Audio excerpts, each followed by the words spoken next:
3ஆம் வசனம் முதல் 12ஆம் வசனம் முடிய படிப்போம். ನಮ್ಮ ಧ್ಯಾನಕ್ಕಾಗಿ ಎರಡನೇ ಪೇತ್ರನು ಮೂರನೇ ಅಧ್ಯಾಯ 3ನೇ ವಾಕ್ಯದಿಂದ 11ನೇ ವಾಕ್ಯ ತನಕ ಓದೋಣ.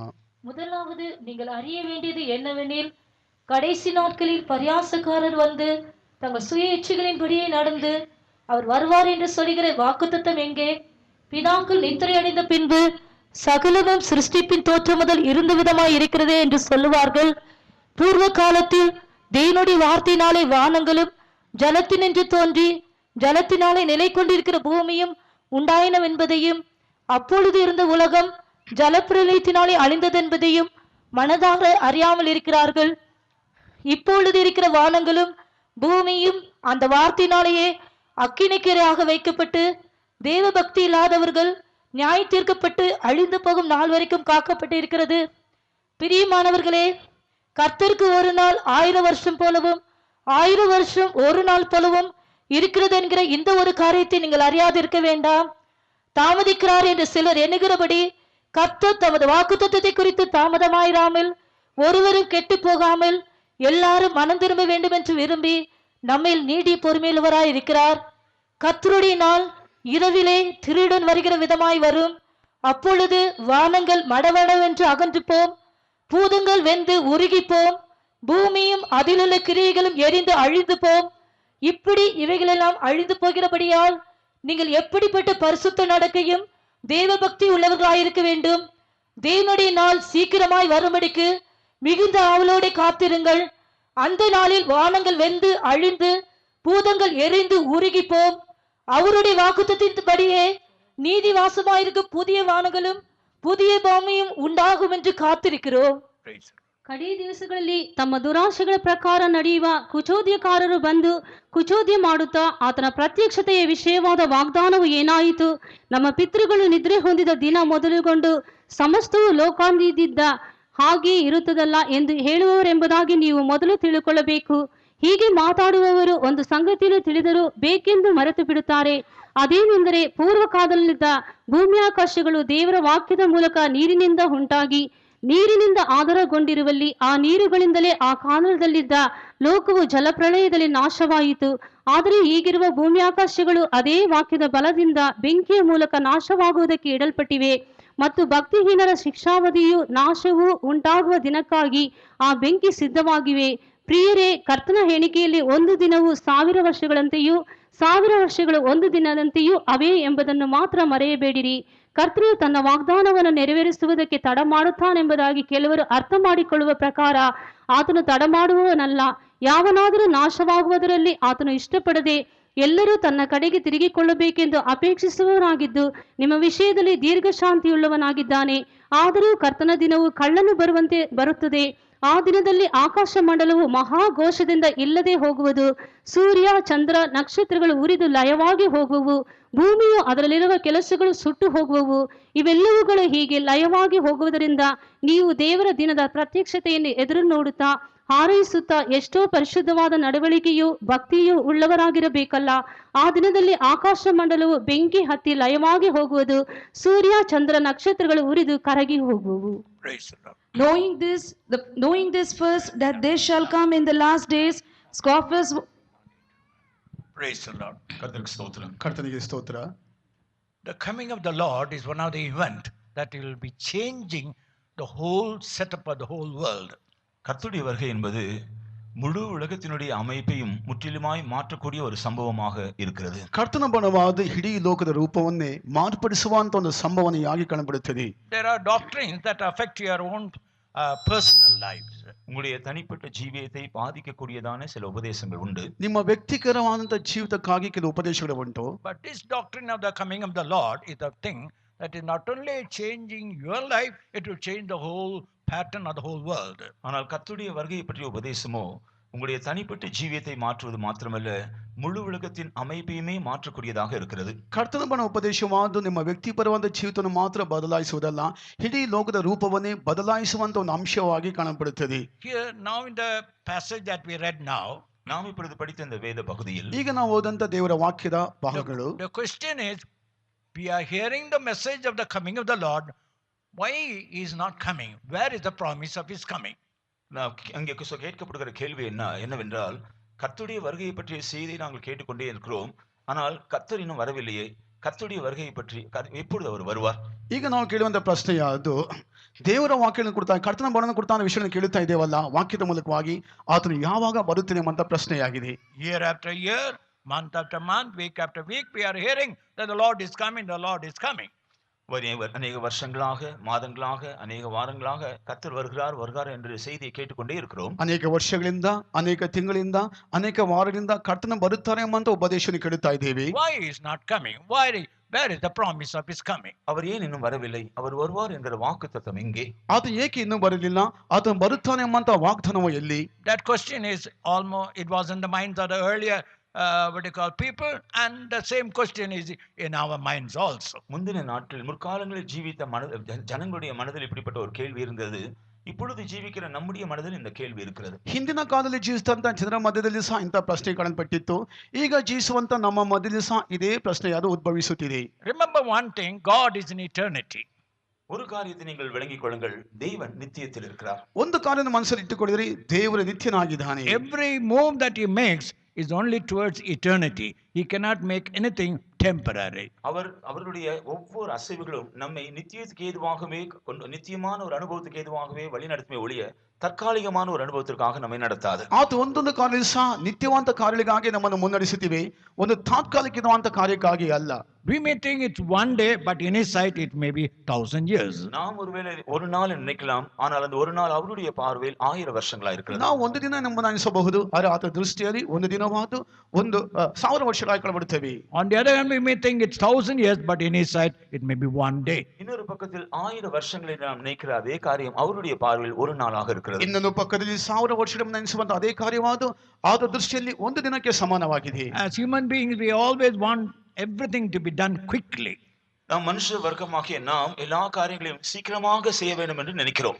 ಮಾನಸಿಕ ರೀತಿಯಲ್ಲಿ ಎಲ್ಲಾ ಕಾರ್ಯಗಳು ಬಹುಬೇಗನೆ ಮಾಡಬೇಕೆಂಬುದಾಗಿ ನಾವು ನೆನೆಸುತ್ತೇವೆ. We are living in an age where you push a button, you will get everything whatever you need. நாம் ஒரு பட்டனை அழுத்தினால் எல்லா காரியங்களும் உடனே நடக்கக்கூடிய அப்படிப்பட்ட ஒரு ನವೀನ ಕಾಲದಲ್ಲಿ ನಾವು ಜೀವಿಸಿಕೊಂಡು ನಾವು ಒಂದು ಗುಂಡಿಯನ್ನು ಒತ್ತಿದರೆ ಎಲ್ಲೋ ನಡೆಸಲ್ಪಡುವಂತ ಆಧುನಿಕವಾದ ಲೋಕದಲ್ಲಿ ನಾವು ಜೀವಿಸುತ್ತಿದ್ದೇವೆ. So naturally we expect, why he is not coming? Why the delay is there? ஆகவே நாம் இயற்கையாக எதிர்பார்க்கிற ஒரு விஷயம், ஏன் அவர் இன்னும் வரவில்லை, ஏன் அவர் தாமதிக்கிறார் என்பது இயற்கைதான். ಆದ್ದರಿಂದ ಪ್ರಾಕೃತಿಕವಾಗಿ ನಾವು ಯೋಚಿಸುವ ಕಾರ್ಯವಾದ ಯಾವುದಕ್ಕಾಗಿ ಆತ ಇನ್ನೂ ಬರಲಿಲ್ಲ ಎಂಬುದಾಗಿ ಯೋಚಿಸುವ ಕಾರ್ಯವಾಗಿದೆ. God's method is stage by stage, one stage over and then like that he carries on. தேவன் செயல்படுகிற விதம் என்னவென்றால் ஒவ்வொரு படியாக அல்லது ஒவ்வொரு நிலையாக தான் அவர் செய்து கொண்டிருக்கிறார். ದೇವರು ಮಾಡುವಂತ ಕಾರ್ಯಗಳು ಒಂದೊಂದು ಕಾರ್ಯ ಸಹ ಮೆಟ್ಟನಾಗಿ ಆತನು ಮಾಡುತ್ತಾ ಬರುತ್ತಾರೆ. The ultimate purpose is a great purpose, but towards it he will move according to his ways. அதனுடைய முற்றிலுமான அவருடைய நோக்கம் ஒரு பெரிய நோக்கமாக இருந்தாலும் அவர் படிப்படியாக தான் அதற்காக செயல்படுகிறார். ಒಂದು ಪೂರ್ಣವಾದ ಉದ್ದೇಶವಾದ ಕಾಣಪಟ್ಟು ಸಹ ಅದಕ್ಕಾಗಿ ಸ್ವಲ್ಪವಾಗಿ ಹಂತವಾಗಿ ಆತನ ನಡೆಸುತ್ತಾರೆ. One father went to a principal of a school. ஒரு தகப்பனார் ஒரு ஸ்கூல் பிரின்சிபல் இடத்தில் சென்றார். ಒಂದು ತಂದೆಯವರು ಒಂದು ಶಾಲೆಯ ಪ್ರಾಂಶುಪಾಲರ ಬಳಿಗೆ ಹೋಗಿದರು. What is the purpose of sending my son to your school? There is not much progress. என்னுடைய மகனுடைய வாழ்க்கையில் எந்த முன்னேற்றம் இல்லையே, அப்படி இருக்கும் பொழுது என்னுடைய மகனை உங்களுடைய பள்ளிக்கு அனுப்புறதுனால என்ன பிரயோஜனம் என்று கேட்டார். ನನ್ನ ಮಗನ ಜೀವಿತದಲ್ಲಿ ಯಾವ ರೀತಿಯಾದಂತ ಪ್ರಗತಿ ಇಲ್ಲವಲ್ಲ, ಅದರಿಂದ ನಮ್ಮ ಮಗನನ್ನು ನಿಮ್ಮ ಶಾಲೆಗೆ ಕಳಿಸುವ ಉದ್ದೇಶವೇನೆಂಬುದಾಗಿ ಕೇಳಿದರು. The principal kept quiet for a moment and he asked one thing. ஒரு நிமிஷம் பிரின்சிபால் அமைதியாக இருந்து விட்டு ஒரு காரியத்தை கேட்டார். ಪ್ರಾಂಶುಪಾಲರು ಒಂದು ನಿಮಿಷ ಮೌನವಾಗಿದ್ದು ಒಂದು ಪ್ರಶ್ನೆಯನ್ನು ಕೇಳಿದರು. There are trees that can grow within 3 months. 3 ಮಾದங்களுக்குள்ளாக வளரக்கூடிய மரம் இருக்கிறது. 3 ತಿಂಗಳಲ್ಲಿ ಬೆಳೆಯುವಂತ ಮರಗಳು ಉಂಟು. As it grows quickly, in a short moment it can be destroyed also. அது வெகு சீக்கிரமாக வளர்கிறது போலவே வெகு சீக்கிரமாக வாடி போகவும் செய்யும். ಅದು ಬಹುಬೇಗನೆ ಬೆಳೆಯುವಂತ ರೀತಿಯಲ್ಲಿ ಬಹುಬೇಗನೆ ಸಹ ಬಾಡಿ ಹೋಗುತ್ತದೆ. But there is a tree called oak tree. ஆனால் ஓக் ட்ரீ என்ற ஒரு மரம் இருக்குது. ಓಕ್ ಟ್ರೀ ಅಂತ ಒಂದು ಮರ ಉಂಟು. It grows up to 300 years. அது 300 ವರ್ಷங்கள் வரையிலும் அது வளரும். ಅದು 300 ವರ್ಷಗಳ ತನಕ ಬೆಳೆಯುತ್ತಾ ಇರುತ್ತದೆ. Nobody can break it. யாரும் அதை உடைக்க முடியாது. ಯಾರು ಸಹ ಮುರಿದು ಹಾಕಲಿಕ್ಕೆ ಸಾಧ್ಯವಿಲ್ಲ. So he asked the father, what type of tree your son should be? அப்பொழுது அதை சொல்லிவிட்டு தகப்பனிடத்தில் கேட்டார், உம்முடைய மகன் இதில் எந்த விதமான மரமாக இருக்க வேண்டும் என்று நீர் விரும்புகிறீர்? ಅದನ್ನು ಹೇಳಿದ ನಂತರ ಅವರು ತಂದೆಯ ಬಳಿ ಕೇಳಿದರು, ನಿಮ್ಮ ಮಗನು ಯಾವ ರೀತಿಯಂತ ಮರವಾಗಿ ಮಾರ್ಪಡಬೇಕೆಂಬುದಾಗಿ ನೀವು ಅಪೇಕ್ಷಿಸುತ್ತೀರಿ ಎಂಬುದಾಗಿ. Though let it take time, but my son should be like an oak tree. அப்பொழுது தகப்பனார் சொன்னார், சமயமானால் பரவாயில்லை, அந்த ஓக் ட்ரீ போல என்னுடைய மகன் வளரட்டும். ಸಮಯ ಹೋದ್ರೂ ಪರವಾಗಿಲ್ಲ, ನಮ್ಮ ಮಗನು ಅವನು ಓಕ್ ಟ್ರೀನ ಹಾಗೆ ಮರದ ಹಾಗೆ ಬೆಳೆಯಬೇಕೆಂಬುದಾಗಿ ಹೇಳಿದರು. So we are seeing from the beginning of the Lord Jesus Christ came into the world. நாம் வேதத்தில் பார்க்கிறோம், கர்த்தராகிய இயேசு கிறிஸ்து இந்த பூமியில் வந்த ஆரம்பத்திலிருந்து ನಾವು ಸತ್ಯದಲ್ಲಿ ನೋಡುವಂತ ಸಮಯದಲ್ಲಿ ಕರ್ತನಾದ ಯೇಸು ಕ್ರಿಸ್ತನ ಭೂಲೋಕದಲ್ಲಿ ಬಂದ ದಿನದಿಂದ almost 2000 years have been passed, and yet every time we hear he is coming. ஏறக்குறைய 2000 வருஷங்கள் கடந்து போனாலும் அவர் இன்னும் வருகிறார் என்று நாம் கேட்டுக்கொண்டுதான் இருக்கிறோம். 2000 ವರ್ಷಗಳು ಗತಿಸಿದರೂ ಸಹ ಆತ ಇನ್ನೂ ಬರುತ್ತಾರೆ ಎಂಬ ವಿಷಯ ನಾವು ಕೇಳಿಸಿಕೊಳ್ಳುತ್ತಾ ಇದ್ದೇವೆ. God takes his own time. தேவனுக்கு அவருடைய காரியங்களை செய்ய அவருக்கு ஏற்ற நேரம் உண்டு. ದೇವರಿಗೆ ತಮ್ಮ ಕಾರ್ಯಗಳನ್ನು ಮಾಡೋದಕ್ಕಾಗಿ ತನಗೆ ತಕ್ಕಂತ ಸಮಯಗಳು ಉಂಟು. He takes time, little more time to see our work is really perfected. நம்முடைய வேலையானது சரியாய் பூர்ணப்பட வேண்டும் என்பதற்காக இன்னும் அவர் சற்று சமயத்தை நேரத்தை எடுத்துக்கொள்கிறார். ನಮ್ಮ ಕೆಲಸಗಳು ಸರಿಯಾಗಿ ಮಾರ್ಪಡಬೇಕೆಂಬ ವಿಷಯದೊಂದಿಗೆ ಇನ್ನು ಕೆಲವು ಸಮಯಗಳನ್ನು ಆತ ತೆಗೆದುಕೊಳ್ಳುತ್ತಾ ಇದ್ದಾರೆ. So in these 4 days we are going to meditate on the subject rapture. ஆகவே இந்த 4 நாட்கள் எடுத்துக்கொள்ளப்படுதல் என்கிற விஷயத்தில் நாம் இந்த வேத பாடங்களை கவனிக்க போகிறோம். ಎತ್ತಲ್ಪಡುವಿಕೆ ಎಂಬಂತ ವಿಷಯದೊಂದಿಗೆ ಈ 4 ದಿನಗಳಲ್ಲಿ ನಾವು ಸತ್ಯವೇದ ಪಾಠವನ್ನು ಗಮನಿಸಲಿದ್ದೇವೆ. In this study we will not give more importance to the events and the signs that we see in the whole world. இந்த வேத பாடத்தில் இன்றைக்கு முழு உலகத்தில் நடந்து கொண்டிருக்கிற சம்பவங்கள், விஞ்ஞான ரீதியான கண்டுபிடிப்புகள், அவைகளுக்கு நாம் அதிக முக்கியத்துவம் கொடுக்க போகிறதில்லை. ಈ ಸತ್ಯವೇದ ಪಾಠದ ಮೂಲಕವಾಗಿ ಈಗ ನಡೆಸಲ್ಪಡುವಂತ ಕಾರ್ಯಗಳು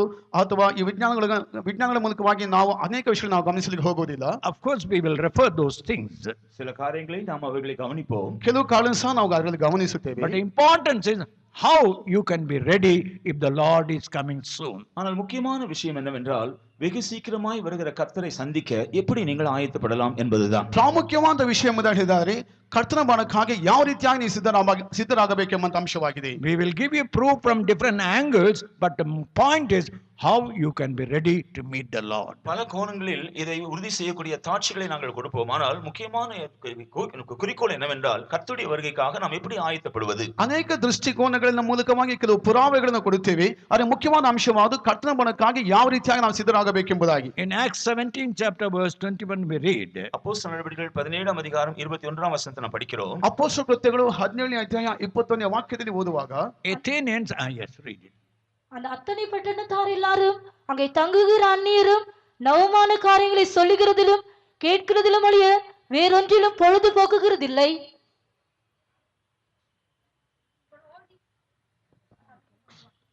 For all the Athenians and the strangers which were well, they spent their time in nothing else but either to tell or to hear some new thing. ಅಥೇನಿಯವರು ಅಲ್ಲಿ ವಾಸವಾಗಿದ್ದ ಪರದ ಸ್ಥಳದವರು ಹೊಸ ಸಂಗತಿಗಳನ್ನು ಕೇಳುವುದಕ್ಕೂ ಹೊರತು ಬೇರೆ ಯಾವುದಕ್ಕೂ ಸಮಯ ಕೊಡುತ್ತಿರಲಿಲ್ಲ. Athenians, they had one habit, to gather and to speak about new things and hear about new things. அத்தேனை பட்டணத்தாருக்கு ஒரு பழக்கம் இருந்தது. அவர்கள் ஒன்றாக சேர்ந்து புதிய காரியங்களை கேட்கிறதிலும் அதை பற்றி சொல்லுகிறதிலுமே ஒழிய வேறொன்றிலும் நேரத்தை செலவழிப்பதில்லை. ಅಥೇನೆಯವರಿಗೆ ಒಂದು ಅಭ್ಯಾಸವಿತ್ತು, ಅವರಿಗೆ ಹೊಸ ಕಾರಣ ಕೇಳಬೇಕೆಂಬುದಾಗಿ ಬೇರೆ ಯಾವ ಕಾರಣಕ್ಕೂ ಸಹ ಸ್ಥಳಾವಕಾಶ ಕೊಡುತ್ತಿರಲಿಲ್ಲ. But their lives were never changed. ஆனால் அவருடைய ஜீவியம் ஒரு நாள் மாறுவதில்லை. ಆದರೆ ಅವರ ಜೀವಿತವಾದ ಎಂದಿಗೂ ಮಾರ್ಪಡಲಿಲ್ಲ. So in these 4 days we are not going to give any new thing. ஆகவே இந்த 4 நாட்கள் ஏதோ புதிய காரியங்களை நாங்கள் சொல்ல போவதில்லை. ಆದರೆ ಈ 4 ದಿನಗಳಲ್ಲಿ ಯಾವುದೋ ಹೊಸ ಕಾರಣ ಹೇಳುತ್ತೇವೆ ಎಂಬುದನ್ನು ನೆನಪಿಸಿಬಿಡಿರಿ. According to Jeremiah 6 chapter verse 16. எரேமியா 6ஆம் அதிகாரம் 16ஆம் வசனத்தின்படி, ಯೆರೆಮೀಯ 6ನೇ ಅಧ್ಯಾಯ 16ನೇ ವಾಕ್ಯಕ್ಕೆ ಅನುಸಾರವಾಗಿ, go and stand in the ways. நீங்கள் போய் பூர்வ பாதைகளில் நில்லுங்கள். ಮಾರ್ಗದ ಮಧ್ಯದಲ್ಲಿ ನಿಂತುಕೊಂಡು Find out where the old paths are there. நல்ல வழி எங்கே என்று விசாரியுங்கள். ಒಳ್ಳೆ ಸ್ಥಳಗಳು ಎಲ್ಲಿದೆ ಎಂಬುದಾಗಿ ವಿಚಾರಿಸಿರಿ. And that old path will bring you rest.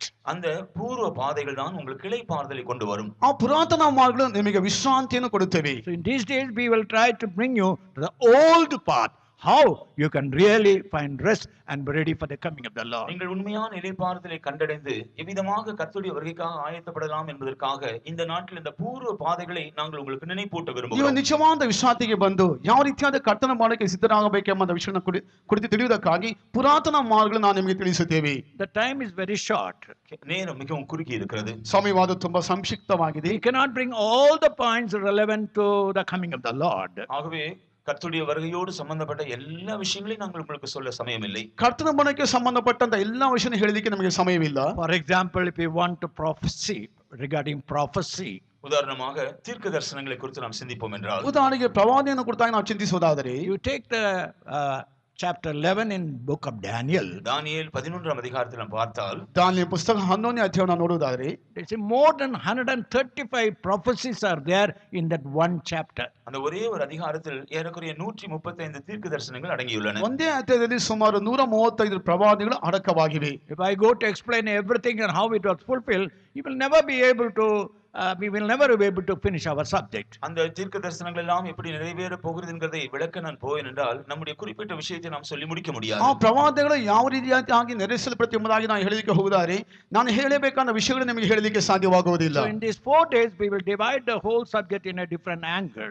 ஆகவே இந்த 4 நாட்களில் இந்த முழு விஷயத்தையும் 4 வித்தியாசமான கோணங்களில் பிரித்துக் கொள்வோம். ಈ ಎಲ್ಲಾ ಉಪದೇಶಗಳನ್ನು 4 ದಿನಗಳಲ್ಲಿ 4 ರೀತಿಯ ದೃಷ್ಟಿಕೋನದಲ್ಲಿ ನಾವು ವಿಂಗಡಿಸಲಿಕ್ಕೆ ಬಯಸುತ್ತೇವೆ. First of all, we'll ask whether this doctrine of the second coming is a doctrine of man or a doctrine of devils, like that. முதலாவதாக நாம் கேட்கக்கூடிய கேள்வி என்னவென்றால், இந்த கர்த்தருடைய வருகையை பற்றிய உபதேசம் மனுஷரால் உண்டானதா அல்லது பிசாசுகளால் உண்டானதா?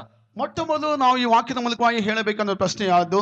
ಕರ್ತನ ಮಾಡದ ಆ ಒಂದು ಉಪದೇಶವಾದ್ದು ದೇವರಿಗೆ ಸಂಬಂಧಪಟ್ಟದ ಅಥವಾ ದೆವ್ವಗಳಿಗೆ ಸಂಬಂಧಪಟ್ಟದ್ದ? Or is it a doctrine of the Lord? அல்லது அது கர்த்தருடைய உபதேசமா? ಅಥವಾ ಇದು ದೇವರ ಉಪದೇಶವೋ? So that is an important question. We will make you to understand how the coming of the Lord is the doctrine of the Lord. கர்த்தருடைய வருகை பற்றிய உபதேசம் கர்த்தருடைய உபதேசம் தான் என்கிறதை விளங்க செய்யும்படியாக நாம் அதை ஒரு முக்கியமான விஷயமாக எடுத்துக்கொள்ள போகிறோம். ಕರ್ತನ ಮಾಡದ ಉಪದೇಶವಾದ್ದು ಕರ್ತನ ಉಪದೇಶವೇ ಎಂಬುದಾಗಿ ಹೇಳಿ ಅದರ ಪ್ರಾಮುಖ್ಯತೆಯನ್ನು ನಾವು ಕೊಡಲಿಕ್ಕೆ ಹೋಗುತ್ತೇವೆ. Second, on what basis we are going to prove that the Lord is going to come? அடுத்தபடியாக கர்த்தர் வரப்போகிறார் என்கிறதை எந்த அடிப்படையில் நிரூபிப்பது என்கிற விஷயமாக ನಂತರ ಕರ್ತನ ಬರುತ್ತಾನೆ ಎಂಬಂತ ವಿಷಯಗಳನ್ನು ಯಾವ ತಳಹದಿಯಲ್ಲಿ ನಾವು ನಿರೂಪಿಸಲಿಕ್ಕೆ ಹೋಗುತ್ತೇವೆ. We will not go here and there. We will stand on the word of God. நாம் அங்கு இங்கும் நாம் பார்க்க போகிறதில்லை, கர்த்தருடைய வசனத்தில் இருந்து தான் கவனிக்க போகிறோம். ನಾವು ಅಲ್ಲಿ ಇಲ್ಲಿ ನೋಡಲಿಕ್ಕೆ ಹೋಗುವುದಿಲ್ಲ, ದೇವರ ವಾಕ್ಯದ ಮೂಲಕವಾಗಿ ಮಾತ್ರವೇ ನಾವು ಗಮನಿಸಲಿದ್ದೇವೆ. So in these 4 days, if you bring your Bibles with a notebook, then you will understand more about the word of God. ஆகவே இந்த 4 நாட்களுடைய வேதத்தையும் உங்களுடைய நோட் புத்தகங்களை கொண்டு வந்தவைகளை எல்லாம் குறித்துக் கொள்வீர்கள் என்றால் இந்த விஷயங்களை குறித்து நன்றாக அறிந்து கொள்ள அது உங்களுக்கு பிரயோஜனமாக இருக்கும். ಈ 4 ದಿನದ ಕೋಟೆಗಳಲ್ಲಿ ನಿಮ್ಮ ಸತ್ಯವೇದವನ್ನು ಅದರೊಂದಿಗೆ ನೋಟ್ಬುಕ್ ಅಂತ ಅನ್ನೋದಾದ್ರೆ ನಿಮಗೆ ಮುಖ್ಯಾಂಶಗಳನ್ನು ನೀವು ಬರೆದಿಟ್ಟುಕೊಳ್ಳಲಿಕ್ಕೆ ಅದು ಸಹಾಯಕವಾಗಿರುತ್ತದೆ. If we are going to stand only on the word of God, நாம் தேவனுடைய வசனத்தின் இருந்து மாத்திரமே எல்லாவற்றையும் சிந்திக்க போகிறோம். ನಾವು ದೇವರ ವಾಕ್ಯಗಳಿಗೆ ಅನುಸಾರವಾಗಿ ಎಲ್ಲವನ್ನೂ ನಾವು ಯೋಚಿಸಲಿದ್ದೇವೆ. if that be so, can we rely wholly on the word of God? அப்படி இருக்கும் பொழுது நாம் முழுமையாக கர்த்தருடைய வசனத்தில் சார்ந்து கொள்ளலாமா? ಆದ್ರಿಂದ ನಾವು ಸಂಪೂರ್ಣವಾಗಿ ಕರ್ತನ ವಾಕ್ಯದ ಮೇಲಕ್ಕೆ ನಾವು ಆತುಕೊಂಡು ಜೀವಿಸಬಹುದು. Because scientists and so many other people begin to raise doubts about the inspiration of the word of God. தேவனுடைய வசனங்கள் ஆவியினால் ஏவப்பட்டு எழுதப்பட்டன என்கிறதான விஷயத்தை விஞ்ஞானிகளும் இன்னும் அநேகரும் அதற்கு விபரீதமாக அவர்கள் பேசுகிறார்கள். ದೇವರ ವಾಕ್ಯಗಳು ಆತ್ಮ ಪ್ರೇರಿತವಾಗಿ ಬರೆಯಲ್ಪಟ್ಟಿನ ಅಂಶಗಳನ್ನು ವಿಜ್ಞಾನಿಗಳು ಅದಕ್ಕೆ ವ್ಯತಿರಿಕ್ತವಾಗಿ ಮಾತಾಡುತ್ತಾರೆ, ಬರೆಯುತ್ತಾರೆ. So we will see how the word of God is the one we can rely wholly upon it. ஆகவே நாம் முழுமையாய் சார்ந்து கொள்ளக்கூடிய ஒன்றுதான் இந்த வேத வசனம் என்கிறதை நாம் இதன் மூலமாய் கவனிக்கலாம். ಅದರಿಂದ ಸಂಪೂರ್ಣವಾಗಿ ನಾವು ಆತುಕೊಳ್ಳಬೇಕಾದ ಅಂಶಗಳು ದೇವರ ವಾಕ್ಯವೇ ಎಂಬಂತ ಅಂಶಗಳನ್ನು ಈ ದಿನಗಳಲ್ಲಿ ನಾವು ಧ್ಯಾನಿಸಲಿದ್ದೇವೆ. Then if God has spoken this word and if it is the doctrine of the Lord, கர்த்தர் இந்த வார்த்தைகளை உரைத்திருப்பார் என்றால் இந்த உபதேசங்கள் கர்த்தருடைய உபதேசமாய் இருக்கும் என்றால் ದೇವರ ವಾಕ್ಯಗಳು ದೇವರಾಗಿ ಮಾತಾಡುತ್ತಾರೆ, ಇದು ದೇವರಿಗೆ ಸಂಬಂಧಪಟ್ಟ ಉಪದೇಶಗಳಾಗಿರುವುದಾದರೆ who is this God? இந்த தேவன் யார்? ಹಾಗಾದ್ರೆ ಈ ದೇವರು ಯಾರು? Is there a God? அப்படிப்பட்ட ஒரு தேவன் இருக்கிறாரா? ಅಂತ ಒಬ್ಬ ದೇವರು ಇದ್ದಾರೋ?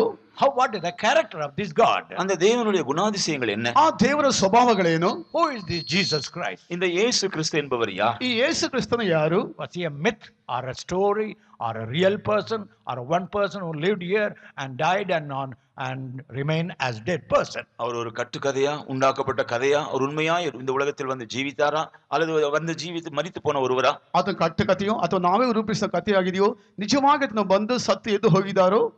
So when you understand the nature, the Lord and the divinity of Jesus Christ, ஆகவே கர்த்தர் என்கிற வார்த்தையும் அவருடைய தெய்வீக தன்மைகளின் குறித்து நாம் சிந்திக்கும் பொழுது ಅದರಿಂದ ಕರ್ತನೆ ಎಂಬಂತ ಪದಕ್ಕನುಸಾರವಾಗಿ ಆತ ದೈವಿಕ ರೀತಿಯ ಗುಣಾತಿಶಯಗಳನ್ನು ನಾವು ಯೋಚಿಸುವಾಗ then we can understand that we are not wasting our time. நாம் நம்முடைய நேரத்தை வீணாக்கவில்லை என்கிறதை நன்றாக விளங்கிக் கொள்ளலாம். ನಾವು ನಮ್ಮ ಸಮಯವನ್ನು ವ್ಯರ್ಥವಾಗಿ ಕಳೆಯುತ್ತಿಲ್ಲ ಎಂಬಂತ ಅಂಶಗಳನ್ನು ನಾವು ಅರ್ಥ ಮಾಡಿಕೊಳ್ಳಲಿಕ್ಕೆ ಸಾಧ್ಯವಾಗುತ್ತದೆ. Now the early church believed the Lord Jesus Christ will come during their own lifetime. முந்தின நாட்கள் அல்லது முதலாம் நூற்றாண்டு சபையார் அவர்கள் ஜீவித்த நாட்களிலேயே கர்த்தர் வருவார் என்று அவர்கள் நம்பினார்கள். ಮೊದಲ ಶತಮಾನ ಜೀವಿಸಿದಂತ ಜನರು ಅವರ ದಿನಗಳಲ್ಲಿಯೇ ಕರ್ತನ ಬರುತ್ತಾನೆ ಎಂಬುದಾಗಿ ತಾನು ಎನಿಸಿಕೊಂಡಿದ್ದರು. Why they were so anxious about the coming of the Lord? கர்த்தருடைய வருகை குறித்து ஏன் அவர்கள் மிகுந்த ஆவலோடு இருந்தார்கள்? ಕರ್ತನ ಬರದ ವಿಷಯಕ್ಕಾಗಿ ಯಾವುದಕ್ಕಾಗಿ ಅವರು ಕಾತುರರಾಗಿ ಕಾದುಕೊಂಡಿದ್ದರು? Was it only a mental acceptance of the theory and the doctrine of the Lord, or really they were longing, expecting the coming of the Lord? கர்த்தருடைய வருகை பற்றி உபதேசத்தை பற்றி நன்றாக அவர்கள் அறிந்திருந்தபடியினால் அந்த மனதில் இருந்த அறிவு நிமித்தமாக எதிர்பார்த்து கொண்டிருந்தார்களா, அல்லது அவர்களுடைய முழு ಜೀವಿಯತೋடு அதை ಆವಲೋடு ಎದುರ್ಪಾರ್ತು ಕೊಂಡಿರುತ್ತಾர்களா? ಕರ್ತನ ಬರನ್ನು ಕುರಿತಾಗಿ ಕೇಳಿಸಲ್ಪಟ್ಟ ಅಂಶಗಳಿಗಾಗಿ ತಮ್ಮ ಮನಸ್ಸಿನಲ್ಲಿ ಅವರು ಸಿದ್ಧರಾಗಿ ಕಾಣಪಟ್ಟಿದ್ರು, ಅಥವಾ ಇಡೀ ಜೀವಿತದೊಂದಿಗೆ ಅವರು ಕರ್ತನ ಎದುರುಗೊಳ್ಳಬೇಕೆಂಬ ಉದ್ದೇಶದೊಂದಿಗೆ ಕಾದುಕೊಂಡಿದ್ದರು. Now most of us, we know and we believe the coming of the Lord. நம்மில் அநேகருக்கு கர்த்தருடைய வருகையை பற்றி தெரியும், கர்த்தருடைய வருகை உண்டு என்று நாம் நம்புகிறோம். ನಮ್ಮಲ್ಲಿ ಬಹಳ ಮಂದಿಗೆ ಕರ್ತನ ಬರುತ್ತಾನೆ ಎಂಬುದಾಗಿ, ಕರ್ತನ ಬರಣ ಇದೆ ಎಂಬುದಾಗಿ ನಾವು ನೆನೆಸುತ್ತೇವೆ. But what is the practical way you are believing the doctrine of the coming of the Lord? ஆனால் கர்த்தருடைய வருகையை பற்றியதான உபதேசத்தை நாம் விசுவாசிக்கும் பொழுது நம்முடைய நடைமுறையில் நடக்கக்கூடிய சம்பவங்கள் என்ன? ಅದರ ಕರ್ತನ ಬರಣದ ಉಪದೇಶ ನಾವು ನಂಬುವಂತ ಸಮಯದಲ್ಲಿ ನಮ್ಮ ಕ್ರಿಯಾ ರೂಪದಲ್ಲಿ ನಡೆಸಲ್ಪಡುವಂತ ಕಾರ್ಯಗಳೇನು? For example, during the time of Noah, உதாரணமாக நோவாவின் நாட்களில், ಉದಾಹರಣೆಗೆ ನೋಹನ ದಿನಗಳಲ್ಲಿ Noah spoke about a flood that is going to come and destroy the whole world. வெகு சீக்கிரத்தில் முழு உலகத்தையும் அழித்து போடக்கூடியதான ஒரு வெள்ளத்தை குறித்து நோவா பேசினார். ಬಹು ಬೇಗನೆ ಬಂದು ಜಲಪ್ರವಾಹ ಬಂದು ನಾಶವಾಗುತ್ತೆ ಎಂಬ ಅಂಶನ ಕುರಿತಾಗಿ ನೋಹನು ಮಾತಾಡಿದರು. For nearly 120 years he preached about that. ஏறக்குறைய 120 வருஷங்கள் அதை குறித்து பிரசங்கித்தான். ಸುಮಾರು 120 ವರ್ಷಗಳು ಅದನ್ನು ಕುರಿತಾಗಿ ಮಾತಾಡಿದರು, 120 ದಿನಗಳು. But he not only preached, he began to prove it by building the ark. அவன் அந்த வெள்ளத்தை குறித்து பிரசங்கித்தது மாத்திரமல்ல, அது நடக்கும் என்கிறதை நிரூபிக்கும்படியாக ஒரு பேழையும் கூட அவன் உண்டாக்கி ಆ கொண்டிருந்தான். ಪ್ರವಾಹವನ್ನು ಕುರಿತಾಗಿ ಮಾತಾಡಿದ ಮಾತ್ರವಲ್ಲ, ಅದು ನಿರೂಪಿಸುವುದಕ್ಕಾಗಿ ಆತನ ಒಂದು ನಾಟಕವನ್ನು ಸಹ ನಾವನ್ನು ಸಹ ಉಂಟು ಮಾಡಿದರು. The message was not a theory, he was bringing it to practice. அவனுடைய பிரசங்கமானது வெறும் ஒரு கொள்கை அளவில் இருக்கவில்லை, அது செயல்முறையிலும் காணப்பட்டது. ಪ್ರಸಂಗವಾದ ಅದು ಸಿದ್ಧಾಂತವಾಗಿ ಕಾಣಪಡಲಿಲ್ಲ, ಕ್ರಿಯಾರೂಪಕವಾಗಿ ಕಾಣಲ್ಪಟ್ಟಿತ್ತು. Once in a particular place there was no rain for a long time. ஒரு குறிப்பிட்ட இடத்தில் நீண்ட நாட்களாக மழையே இல்லாமல் இருந்தது. ಒಂದು ನಿಗದಿತವಾದ ಸ್ಥಳದಲ್ಲಿ ತುಂಬಾ ದಿನಗಳಿಂದ ಮಳೆ ಇಲ್ಲದೆ ಕಾಣಲ್ಪಟ್ಟಿತ್ತು. They asked one preacher, Finney, to come and pray and conduct a meeting that the rain may come upon that place. அவருடைய தேசத்திற்கு அந்த மழை வரும்படியாக பின்னி என்கிறதான ஒரு பிரசங்கியாரை அழைத்து அவர் வந்து அவருடைய அந்த தேசத்தில் பிரசங்கித்து ஜெபிக்க வேண்டும் என்று அழைத்தார்கள். ಅವರ ದೇಶಕ್ಕೆ ಮಳೆ ಬರುವುದಕ್ಕಾಗಿ ಫಿನಿ ಎಂಬಂತ ಪ್ರಸಂಗಿಗಳನ್ನು ಕರೆದು ತಮ್ಮ ದೇಶಕ್ಕೆ ಮಳೆ ಬೇಕೆಂಬುದಾಗಿ ಪ್ರಾರ್ಥಿಸಬೇಕೆಂಬುದಾಗಿ ಕರೆದರಂತೆ. They all came. அவர்கள் எல்லாரும் வந்தார்கள். ಎಲ್ಲರೂ ಬಂದಿದ್ದರು. But Finney came with an umbrella. ஆனால் பின்னி மாத்திரம் ஒரு குடையோடு வந்தார். ಅವರು ಫಿನಿ ಅವರು ಒಂದು ಕೊಡೆಯೊಂದಿಗೆ ಬಂದರು. People laughed at him. ஜனங்கள் எல்லாரும் அவரை பார்த்து நகைத்தார்கள். ಜನರು ಆತನ ನೋಡಿ ನಕ್ಕದರಂತೆ. Not even a drop of rain, why you have brought an umbrella? ஒரு துளி மழை கூட வரவில்லை, நீங்கள் ஏன் கொடையை கொண்டு வந்தீர்கள்? ಒಂದು ಹನಿ ಮಳೆ ಸಹ ಇಲ್ಲ, ಯಾವುದಕ್ಕಾಗಿ ನೀವು ಕೊಡೆಯನ್ನು ತೆಗೆದುಕೊಂಡು ಬಂದಿರಿ? He did not answer anything. அவர் ஒன்றும் பதில் சொல்லவில்லை. ಯಾವ ಉತ್ತರವನ್ನು ಆತ ನೀಡಲಿಲ್ಲ. He led the prayer meeting. அவர் ஜெப கூட்டத்தை நடத்தினார். ಪ್ರಾರ್ಥನೆ ನಡೆಸಿದರು. Finished the prayer meeting. ஜெப கூட்டத்தை முடித்தார். ಪ್ರಾರ್ಥನೆ ಮುಗಿಸಿದರು. As he finished the prayer meeting, rain thundered. அந்த ஜெப கூட்டத்தை முடித்த வேளை உடனே மழை வந்தது. ಪ್ರಾರ್ಥನೆ ಮುಗಿದ ನಂತರವೇ ಮಳೆ ಬಂದಿತು. Finney took his umbrella and went. உடனே அவர் தன்னுடைய கொடையை விடுத்துக்கொண்டு அவர் கடந்து சென்றார். ಫಿನಿ ಅವರು ತಮ್ಮ ಕೊಡೆಯನ್ನು ತೆಗೆದುಕೊಂಡು ಹಾಗೆ ಮಳೆಯಲ್ಲಿ ಹಾಗೆ ಹಾದು ಹೋದರು. They heard, but they never believed it. அவர்கள் கேட்டார்கள், ஆனால் அதை விசுவாசிக்கவில்லை. ಅವರು ಕೇಳಿಸಿಕೊಂಡರು, ಆದರೆ ಅದರ ಮೇಲೆ ನಂಬಿಕೆ ಇಡಲಿಲ್ಲ. We hear about the coming of the Lord, but do we really believe that the Lord is coming? நாமும் கூட கர்த்தருடைய வருகையை குறித்து கேட்டிருக்கிறோம், ஆனால் உண்மையாகவே கர்த்தர் வருகிறார் என்று விசுவாசிக்கிறோமா? ನಾವು ಸಹ ಕರ್ತನ ಬರವನ್ನು ಕುರಿತಾಗಿ ಕೇಳಿಸಿಕೊಂಡಿದ್ದೇವೆ, ಆದರೆ ನಿಜವಾಗಿ ಆತನು ಬರುತ್ತಾನೆ ಎಂಬ ಅಂಶವನ್ನು ನಂಬುತ್ತೇವೋ? Finally, what are the signs and the prophetical events and that are coming fulfilled, and some are going to be fulfilled? கடைசியாக அதை பற்றி கர்த்தருடைய வருகை பற்றியதான அடையாளங்கள், அவருடைய வருகை பற்றி முன்னறிக்கப்பட்ட தீர்க்க தரிசனங்களும் அவைகளில் நிறைவேற்றப்பட்ட தீர்க்க தரிசனங்களை குறித்து நாம் சிந்திக்கலாம். ನಂತರ ಕರ್ತನ ಬರವನ್ನು ಕುರಿತಾಂತ ಸೂಚಕ ಕಾರ್ಯಗಳು, ನಂತರ ನೆರವೇರಿಸಲ್ಪಟ್ಟ ಪ್ರವಾದಿ ವಾಕ್ಯದ ಕುರಿತಾಗಿ ಸಹ ಈ ದಿನಗಳಲ್ಲಿ ನಾವು ಧ್ಯಾನಿಸಬಹುದು. Apostles believed that during their lifetime Christ would come. அப்போஸ்தலர்கள் தங்களுடைய ஜீவனோடு இருந்த நாட்களில் கிறிஸ்து வருவார் என்று விசுவாசித்தார்கள். ಅಪೊಸ್ತಲರು ತಮ್ಮ ಜೀವಮಾನ ಕಾಲದಲ್ಲಿ ಯೇಸು ಬರುತ್ತಾರೆ ಎಂಬ ನಂಬಿಕೆಯನ್ನು ಅವರು ಹೊಂದಿದರು. But many of the prophecies were not fulfilled. ஆனால் அந்த சமயத்தில் அநேக தீர்க்க தரிசனங்கள் நிறைவேறி முடியவில்லை. ಆದರೆ ಆ ದಿನಗಳಲ್ಲಿ ಅನೇಕ ರೀತಿಯ ಅಂತ ಪ್ರವಾದಿ ವಾಕ್ಯಗಳು ನೆರವೇರಿಸಲ್ಪಟ್ಟಿರಲಿಲ್ಲ. But thank God, when you now listen to the third day and the fourth day, you will see how closely we are now in the fulfillment of all the prophecies. ஆனால் மூன்றாம் நாள் நான்காம் நாள் நான் கேட்க போகிற வேத பாடத்திலிருந்து கர்த்தருடைய வருகைக்கு நாம் எவ்வளவு மிகவும் நெருங்கி வந்திருக்கிறோம் என்கிறதை நாம் அறிந்து கொள்வோம். ಆದರೆ 3 ದಿವಸ 4 ದಿವಸ ಕೂಟಗಳ ಮೂಲಕವಾಗಿ ಕರ್ತನ ಮನೆಗೆ ಎಷ್ಟು ಸಮೀಪವಾಗಿದೆ ಎಂಬ ಅಂಶವನ್ನು ನಾವು The ಕೇಳಿಸಲಿಕ್ಕೆ more you hear, the more you will get a fear whether I am ready to meet the Lord. எவ்வளவு அதிகமாய் வேத வசனங்களை கேட்கிறீர்களோ அவ்வளவு அதிகமாக நான் கர்த்தருடைய வருகைக்கு ஆயத்தமாகி கொண்டிருக்கிறேனா என்கிற ஒரு பயம் உங்களுக்குள் உண்டாகும். ಎಷ್ಟು ಹೆಚ್ಚಾಗಿ ದೇವರ ವಾಕ್ಯವನ್ನು ಕೇಳುತ್ತೀವೋ ಅಷ್ಟೇ ಹೆಚ್ಚಾಗಿ ಕರ್ತನ ಮನಕ ನಾನು ಸಿದ್ಧರಾಗುತ್ತಿದ್ದೇನೆ ಎಂಬಂತ ಭಯವಾದ ನಿಮ್ಮನ್ನು ಆವರಿಸುತ್ತದೆ. Lastly, according to the guidance of the Lord, we'll see how we can get ready for the coming of the Lord. கடைசியாக நாம் எப்படி கர்த்தருடைய வருகைக்காக ஆயத்தப்படலாம் என்கிறதை கர்த்தர் நமக்கு தருகிற கிருபைக்கு ஏற்றபடி சிந்திப்போம். ಕೊನೆಯದಾಗಿ ಕರ್ತನ ಮನಕ್ಕಾಗಿ ನಾವು ಯಾವ ರೀತಿಯಾಗಿ ಸಿದ್ಧರಾಗಬೇಕೆಂಬಂತ ಅಂಶವನ್ನು ನಮ್ಮ ಕೃಪೆಗೆ ಅನುಸಾರವಾಗಿ ನಾವು ಯೋಚಿಸೋಣ. So it's always good for you to attend all the studies so that you can understand the whole thing in the whole way.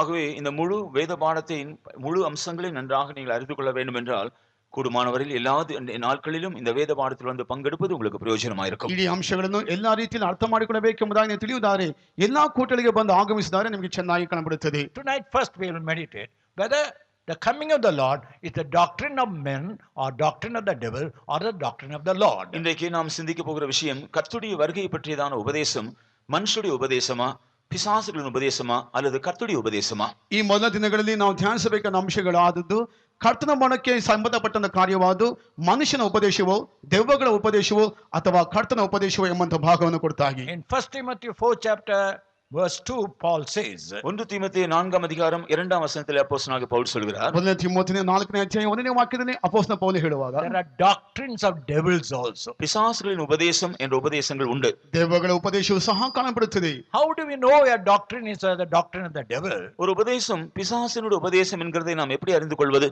ಒಂದು ಬೋಧನೆಯಾದ ದೆವ್ವಗಳ ಬೋಧನೆ ಎಂಬುದಾಗಿ ಯಾವ ರೀತಿಯಾಗಿ ನಾವು ಅರ್ಥ ಮಾಡಿಕೊಳ್ಳುತ್ತೇವೆ? Three important points. அதற்கு 3 முக்கியமான விஷயங்கள் உண்டு. 3 ಮುಖ್ಯವಾದ ಕಾರ್ಯಗಳು. First of all, a doctrine of the devil is a lie.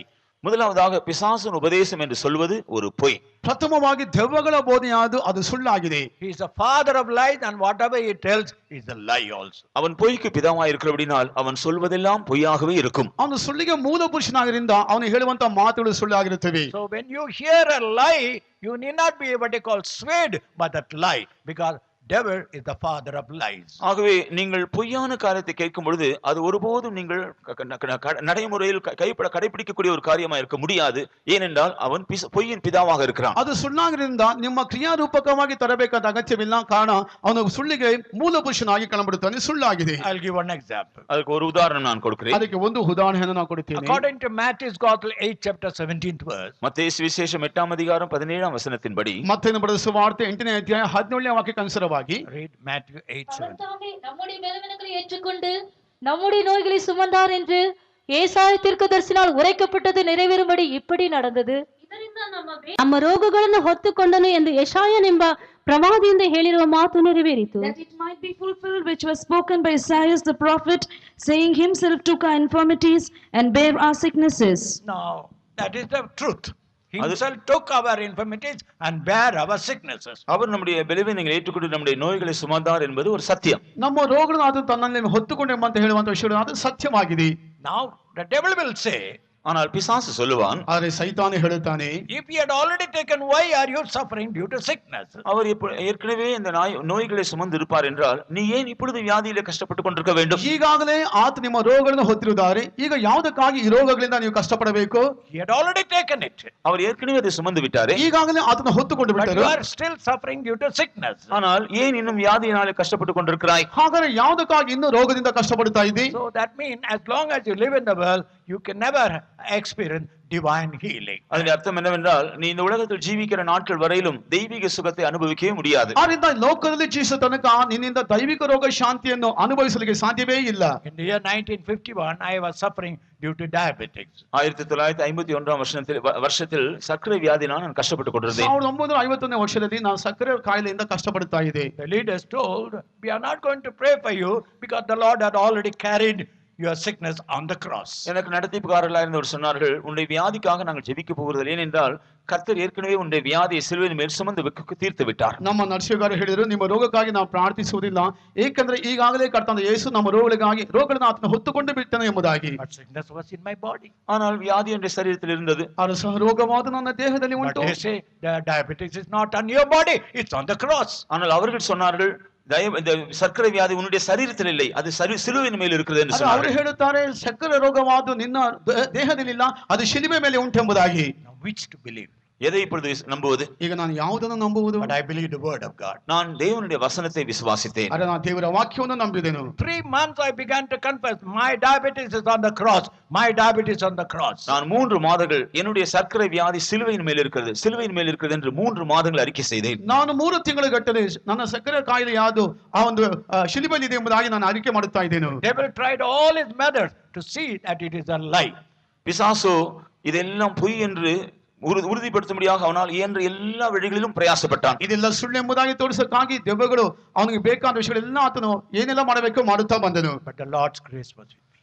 ஆனால் தேவனுடைய கிருபை அப்பொழுது போதுமானதாக இருந்தது. ದೇವರ ಕೃಪೆಯಿಂದ ನನಗೆ ಸಾಕಾಗಿತ್ತು. Today I am standing before you. ஆனால் இன்றைக்கோ நான் உங்களுக்கு முன்பாக நிற்கிறேன். ಆದರೆ ಈಗಲೂ ನಿಮ್ಮ ಮುಂದೆ ನಾನು ನಿಂತುಕೊಂಡಿದ್ದೇನೆ. So the devil will always say whatever you hear is a lie.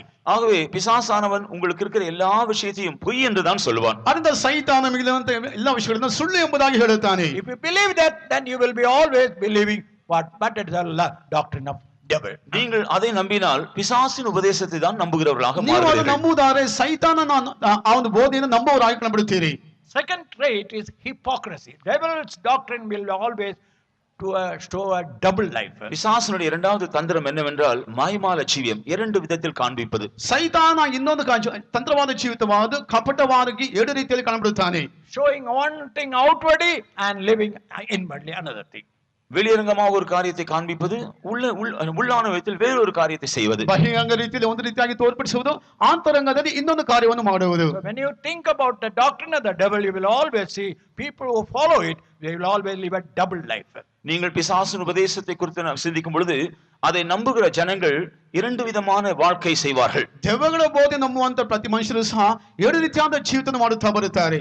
Even in your life also, if you live a double life, you are following not the doctrine of the Lord, but the doctrine of the devil. உங்களுடைய ஜீவியத்திலும் 2 விதமான ஜீவியம் காணப்படும் என்றால் நீங்களும் கர்த்தருடைய உபதேசத்தை அல்ல பிசாசின் உபதேசத்தை கைக்கொள்கிறவர்கள் தான். ನಿಮ್ಮ ಚಿತ್ತದಲ್ಲಿ ಸಹ 2 ರೀತಿಯಾದ ಒಂದು ಜೀವನವು ಕಾಣப்படுತ್ತಾರೆ.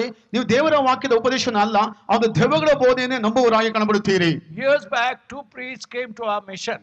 சில வருஷங்களுக்கு முன்பு 2 ஆசாரியர்கள் பாதிரியார்கள் எங்களுடைய சபைக்கு வந்தார்கள். ಕೆಲವು ವರ್ಷಗಳ ಹಿಂದೆ ಇಬ್ಬರು ಪಾದ್ರಿಯವರು ನಮ್ಮ ಸಭೆಗೆ ಬಂದರು. They went on argued for more than one hour about so many spiritual matters. அநேக ஆவிக்குரிய காரியங்களை குறித்து ஏறக்குறைய 1 மணி நேரத்துக்கு மேலாக அவர்கள் விவாதித்தார்கள். ಅನೇಕ ಆತ್ಮಿಕ ರೀತಿಯ ಕಾರಣ ಕುರಿತಾಗಿ ಸುಮಾರು 2 ಗಂಟೆಗಳ ಕಾಲ ತರ್ಕ ಮಾಡುತ್ತಾ ಬಂದರು. They could not be convinced. ஆனால் அவர்களை விஷயத்தை சொல்லி உணர்த்த முடியவில்லை. ಅವರಿಗೆ ವಿಷಯವನ್ನು ಹೇಳಲಿಕ್ಕೆ ಸಾಧ್ಯವಾಗಲಿಲ್ಲ. They were leaving our church compound. அவர்கள் நம்முடைய சபையினுடைய காம்பவுண்ட் விட்டு வெளியே போகும் பொழுது ನಮ್ಮ ಸಭೆಯ ಕಾಂಪೌಂಡ್ ಬಿಟ್ಟು ಹೊರಗೆ ಹೋಗುವಾಗ They saw an English brother sweeping the garden. ஒரு ஆங்கிலேய சகோதரன் தோட்டத்தை சுத்தம் பண்ணி கொண்டிருக்கிறதை பார்த்தார்கள். ಆಂಗ್ಲ ಸಹೋದರರು ಅವನ ತೋಟವನ್ನು ಶುದ್ಧ ಮಾಡುವಂತ ದೃಶ್ಯವನ್ನು ಕಂಡರು. They asked him, why you have come to this place?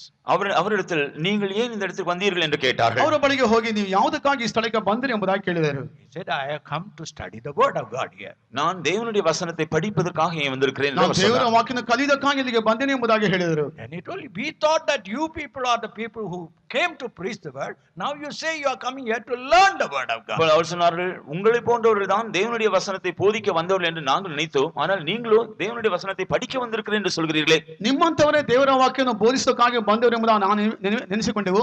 ನಿಮ್ಮಂತವರೇ ಈಗ ದೇವರ ವಾಕ್ಯವನ್ನು ಕಲಿಯುವುದಕ್ಕಾಗಿ ಬಂದೆವು ಎಂಬುದಾಗಿ ಹೇಳ್ತೀರಲ್ಲ. He gave only one sentence as a reply. அதற்கு மறுமொழியாக ஒரே ஒரு வாக்கியத்தை சொன்னார். ಅದಕ್ಕೆ ಪ್ರತ್ಯುತ್ತರವಾಗಿ ಒಂದೇ ಒಂದು ಪದವನ್ನು ಮಾತ್ರ ಹೇಳಿದರು. I was blind. அவர் சொன்னார், நான் குருடனாய் இருந்தேன். ನಾನು ಕುರುಡನಾಗಿದ್ದೇನೆ. Now I see. இப்பொழுது நான் பார்க்கிறேன். ಈಗ ನನ್ನಿಂದ ಕಾಣಲಿಕ್ಕೆ ಸಾಧ್ಯ. They returned back once again into our faith home. அவர்கள் மறுபடியும் நம்முடைய விசுவாச வீட்டு வளாகத்திற்குள் வந்தார்கள். ಅವರು ಪುನಃ ನಮ್ಮ ವಿಶ್ವಾಸ ಮಂದಿರದ ಮೈದಾನಕ್ಕೆ ಬಂದರು. He told the pastor. Pastor இடத்தில் சொன்னார்கள், ಪಾಸ್ಟರ್ ಬಳಿ ಹೇಳಿದರು, 1 hour we were arguing.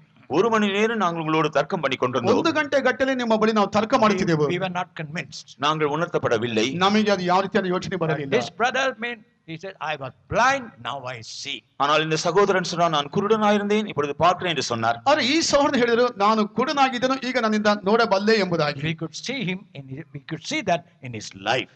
நாங்கள் அதை அவருடைய ஜீவியத்திலே காணக்கூடியதாக இருக்கிறது. ನಾವು ಅವುಗಳನ್ನು ತನ್ನ ಜೀವಿತದಲ್ಲಿ ನೋಡಲಿಕ್ಕೆ ಸಾಧ್ಯವಾಯಿತು. So when you live a double life, you are not following the doctrine of the Lord. ஆகவே இரட்டிப்பான ஒரு ஜீவியத்தை நீங்கள் செய்து கொண்டிருந்தால் நீங்கள் கர்த்தருடைய உபதேசத்தை கைக்கொள்ளுகிறவர்கள் அல்ல. ಇಮ್ಮಡಿಯಾದ ಜೀವಿತ ಮಾಡುತ್ತಿರುವುದಾದರೆ ದೇವರ ವಾಕ್ಯವನ್ನು ಕೈಕೊಳ್ಳುವವರು ಅಲ್ಲ. Third, conscience seared. You have mean there is a guiding in every man's life called conscience. ஒவ்வொரு மனுஷனுடைய ஜீவியத்திலும் அவனை நடத்தக்கூடியதான ஒரு மனசாட்சி என்ற ஒரு விஷயம் இருக்கிறது. ಪ್ರತಿಯೊಬ್ಬ ವ್ಯಕ್ತಿಯ ಜೀವಿತದಲ್ಲಿ ಸಹ ತನ್ನ ನಡೆಸುವಂತ ಒಂದು ಮನಸಾಕ್ಷಿ ಎಂಬಂತ ಒಂದು ಅಂಶವು ಕಾಣಬರುತ್ತದೆ. Conscience says this is right and that is wrong. மனசாட்சி தான் இது சரி இது தவறு என்கிறதை சொல்கிறது. ಮನಸಾಕ್ಷಿಯಾದ ಇದು ತಪ್ಪು ಇದು ಸರಿ ಎಂಬುದಾಗಿ ಹೇಳಿಕೊಡುತ್ತದೆ. But suppose when you told the first lie, நீங்கள் முதலாவதாக ஒரு உதாரணமாக ஒரு முதல் முறையாக ஒரு பொய் சொல்லும் பொழுது, ಉದಾಹರಣೆಗಾಗಿ ನೀವು ಮೊಟ್ಟ ಮೊದಲು ಒಂದು ಸುಳ್ಳನ್ನು ಹೇಳುವುದಾದರೆ, மனசாட்சியுடனே உங்களை சொல்லும் நான் பொய் சொல்லியிருக்கிறேன் என்று உங்களை உணர்த்தும். ಮನಸಾಕ್ಷಿಯಾದ ಕೂಡಲೇ ಹೇಳುತ್ತದೆ ನಾನು ಸುಳ್ಳು ಹೇಳಿಬಿಟ್ಟೆ ಎಂಬುದಾಗಿ. I must never tell a lie hereafter. இனிமேல் நான் பொய் சொல்லக்கூடாது என்ற உணர்வு உண்டாகும். ಇನ್ನು ಮುಂದೆ ಸುಳ್ಳು ಹೇಳಬಾರದು ಎಂಬಂತ ಒಂದು ಗ್ರಹಿಕೆ ಉಂಟಾಗುತ್ತದೆ. After all, what is lie? Everybody is telling lie. Why not I also tell lie? அதன் பின்பு எல்லாரும் பொய் சொல்லுகிறார்கள், நான் ஒரு பொய் தானே சொன்னேன், அதில் என்ன இருக்கிறது? ಅದಾದ ನಂತರ ಎಲ್ಲರೂ ಸುಳ್ಳು ಹೇಳುತ್ತಾರೆ, ನಾವು ಒಂದು ಸುಳ್ಳನ್ನಲ್ಲವೇ ಹೇಳಿದೆ ಪರವಾಗಿಲ್ಲ ಎಂಬುದು ಹೇಳುತ್ತಾರೆ. If you tell that, your conscience will not lose that sensitiveness. நீங்கள் அப்படி சொல்வீர்கள் என்றால் அந்த உங்களுடைய மனசாட்சியானது அதனுடைய உணர்வை இழந்து போகிறது. ನೀವು ಆ ರೀತಿ ಹೇಳಿದರೆ ನೀವು ಮನಸಾಕ್ಷಿ ಗ್ರಹಿಕೆಯನ್ನು ಕಳೆದುಕೊಳ್ಳುವಿರಿ. Look at our sisters. நம்முடைய சகோதரிமார்களை பாருங்கள். ನಮ್ಮ ಸಹೋದರಿಯನ್ನು ಲಕ್ಷ್ಯವಿಟ್ಟು ನೋಡಿರಿ. They will keep a boiling water in the pan and keep it in the fire.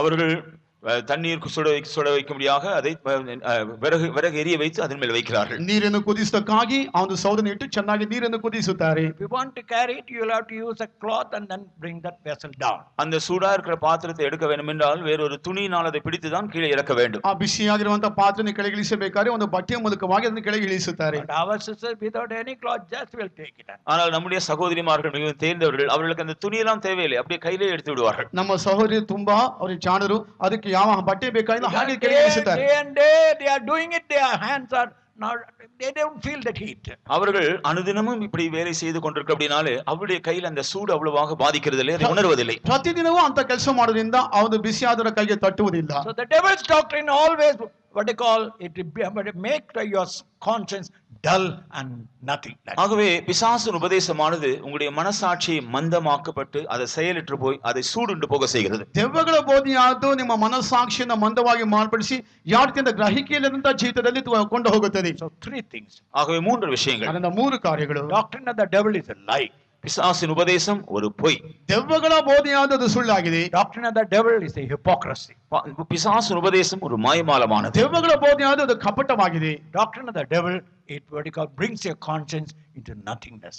பிசாசின் உபதேசம் உங்களுடைய மனசாட்சியை ஒன்றுமில்லாமல் சூடுண்டு போக செய்கிறது. ದೆವ್ವಗಳ ಬೋಧನೆಯಾದ ನಿಮ್ಮ ಮನಸಾಕ್ಷಿ ಯಾವ ಗ್ರಹಿಕೆ ಇಲ್ಲದ ಹಾಗೆ ಮಾರ್ಪಡಿಸುತ್ತದೆ. Then that's a doctrine of man. அதன் பின்பு மனுஷனுடைய உபதேசம் என்ற ஒன்று உண்டு. ನಂತರ ಮನುಷ್ಯರ ಉಪದೇಶವು ಅಂತ ಒಂದು ಉಪದೇಶ ಉಂಟು. All over the world different people bring about different type of teachings. உலகம் முழுவதிலும் இருக்கிறதான ஜனங்கள் பலதரப்பட்ட ஜனங்கள் பலவிதமான போதனைகளை கொண்டு வருகிறார்கள். ಇಡೀ ಲೋಕದಲ್ಲಿ ಕಾಣப்படுವಂತ ಜನರು ನಾನಾ ರೀತಿಯ ಉಪದೇಶಗಳನ್ನು ಬೋಧನೆಗಳನ್ನು ಮಾಡುತ್ತಾರೆ. But actually they bring it so that the people may be drawn towards them only. அவர்கள் இந்த போதனைகளை கொண்டு வருவதன் நோக்கம் ஜனங்கள் அவருடைய பக்கமாக இழுக்கப்படுவதற்காக ಈ தான். ಬೋಧನೆಗಳು ಅವರು ತರುವಂತ ಉದ್ದೇಶವಾದ ಜನರನ್ನು ತಮ್ಮ ಪಕ್ಕದಲ್ಲಿ ಆಕರ್ಷಿಸಿಕೊಳ್ಳಬೇಕೆಂಬಂತ ಉದ್ದೇಶದೊಂದಿಗೆ. There was a man David Koresh. David Koresh என்கிற ஒரு மனுஷன் இருந்தார். ಡೇವಿಡ್ ಕೊರೇಶ್ ಎಂಬಂತ ಒಬ್ಬ ವ್ಯಕ್ತಿ ಕಾಣಲ್ಪಟ್ಟಿದ್ದರು. Jesus will come very soon. அவர் சொன்னார் இயேசு சீக்கிரமாய் வரப்போகிறார். ಅವರು ಹೇಳಿದ್ರೆ ಯೇಸು ಬಹುಬೇಗನೆ ಬರುತ್ತಾರೆ. Come and follow me. நீங்கள் எல்லாரும் அதற்காக என்னை வந்து பின்பற்றுங்கள். ನೀವೆಲ್ಲರೂ ಬಂದು ನನ್ನನ್ನು ಹಿಂಬಾಲಿಸಿರಿ. He got enough money. அவனுக்கு ஏராளமாய் பணம் வந்தது. ಅವರಿಗೆ ಹೇಳುವಂತ ಹಣವು ಬಂದಿತ್ತು. He built a city. ஒரு பட்டணத்தையும் கட்டினான். ಒಂದು ಪಟ್ಟಣವನ್ನೇ ಆತನ ಕಟ್ಟಿಸಿದನು. He made all the people to come into the city. எல்லா ஜனங்களும் அந்த பட்டணத்துக்குள்ள கொண்டு வர சொன்னான். ಎಲ್ಲರನ್ನು ಅವನು ಪಟ್ಟಣದೊಳಗೆ ಬರಬೇಕೆಂಬುದಾಗಿ ಹೇಳಿದರು. Nobody can live any type of free life. He was the only person. அங்கே வந்த பின்பு ஒருவரும் எந்த சுயாதீனத்தோடு ஜீவிக்க முடியாது, அவன் ஒருவன் தான் கட்டுப்படுத்துகிறவனாய் இருந்தான். ಅಲ್ಲಿ ಬಂದ ನಂತರ ಯಾರು ಸ್ವತಂತ್ರರಾಗಿ ಜೀವಿಸಲಿಕ್ಕೆ ಸಾಧ್ಯವಿಲ್ಲ, ಎಲ್ಲರಿಗೂ ಆತನ ನಾಯಕನಾಗಿ ಕಾಣಲ್ಪಟ್ಟಿದ್ದರು. What was the teaching? அவனுடைய போதனை என்ன? ಆತನ ಬೋಧನೆ ಏನು? Follow me, the Lord will come, he will take you. நீங்கள் என்னை பின்பற்றினால் போதும், கர்த்தர் வந்து உங்களை அழைத்து கொண்டு போய் விடுவார். ನನ್ನನ್ನು ಹಿಂಬಾಲಿಸಿದರೆ ಸಾಕು, ಕರ್ತನು ಬಂದು ನಿಮ್ಮನ್ನು ಕೊಂಡು ಹೋಗುತ್ತಾರೆ. Finally army has to come and deliver the whole people. கடைசியாக ராணுவம் வந்து அந்த ஜனங்களை எல்லாம் அவனுடைய பிடியிலிருந்து விடுதலையாக்க வேண்டியிருந்தது. ನಂತರ ಸೈನಿಕರು ಬಂದು ಸಂಪೂರ್ಣವಾಗಿ ಅವನ ಜನರನ್ನು ಬಿಡುಗಡೆ ಮಾಡಬೇಕಾಗಿ ಬಂದಿತು. So doctrine of the second coming is not a doctrine of man. ஆகவே கர்த்தருடைய இரண்டாம் வருகை பற்றிய உபதேசமானது மனுஷனால் உண்டான உபதேசம் அல்ல. ಕರ್ತನ ಬಾಣದ ಎರಡನೇ ಬಾಣದ ನಿರೀಕ್ಷೆಯಾದ ಅವನ ಉಪದೇಶವಾದ ಮನುಷ್ಯರ ಮೂಲಕವಾಗಿ ನಿರ್ಮಿತವಾದ ಉಪದೇಶವಲ್ಲ. Doctrine of man will always pervert the truth.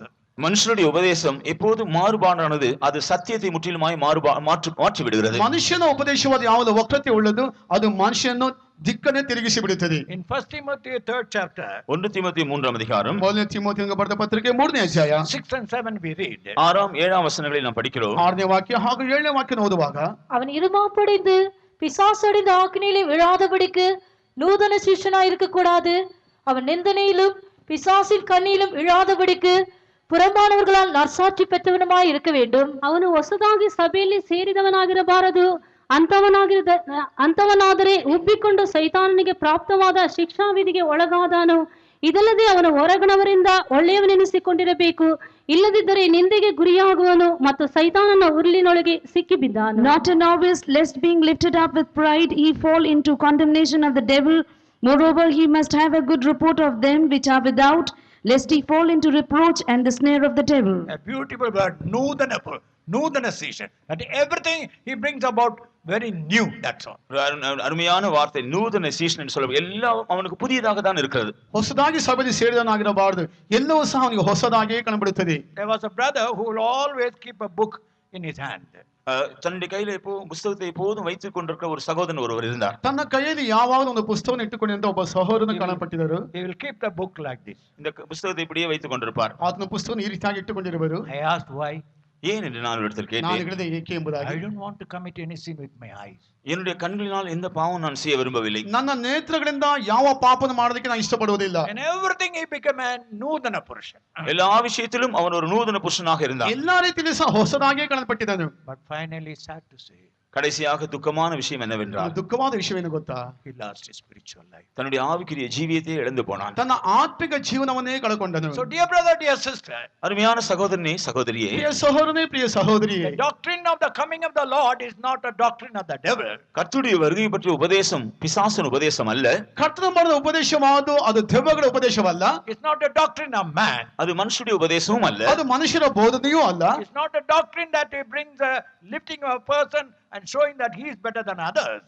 ஒரு ஆளை உயர்த்தி இவன் ஒரு ஆளை பார்க்கலும் இவன் சிறந்தவன் என்று காண்பிக்க கூடியதான ஒரு காரியம் அல்ல. ಒಬ್ಬ ವ್ಯಕ್ತಿಯನ್ನು ಮೇಲಕ್ಕೆತ್ತಿ ಈತನ ಆತ್ಮಿಕ ಶ್ರೇಷ್ಠನು ಎಂಬುದಾಗಿ ಹೇಳುವಂತ ಒಂದು ಉಪದೇಶವಲ್ಲ. According to John's Gospel 7th chapter verse 17. யோவான் சுவிசேஷம் 7ாம் அதிகாரம் 17ாம் வசனத்தின்படி, ಯೋಹಾನ ಬರೆದ ಸುವಾರ್ತೆ 7ನೇ ಅಧ್ಯಾಯ 17ನೇ ವಾಕ್ಯಕ್ಕೆ ಅನುಸಾರವಾಗಿ, If a doctrine is a doctrine of the Lord, ஒரு உபதேசம் கர்த்தருடைய உபதேசமாக இருக்கும் என்றால், ಒಂದು ಬೋಧನೆಯು ಕರ್ತನ ಬೋಧನೆಯಾಗಿರುವುದಾದರೆ, it must help you to do the will of God. அது தெய்வ சித்தம் செய்ய உங்களுக்கு உதவி செய்யும்.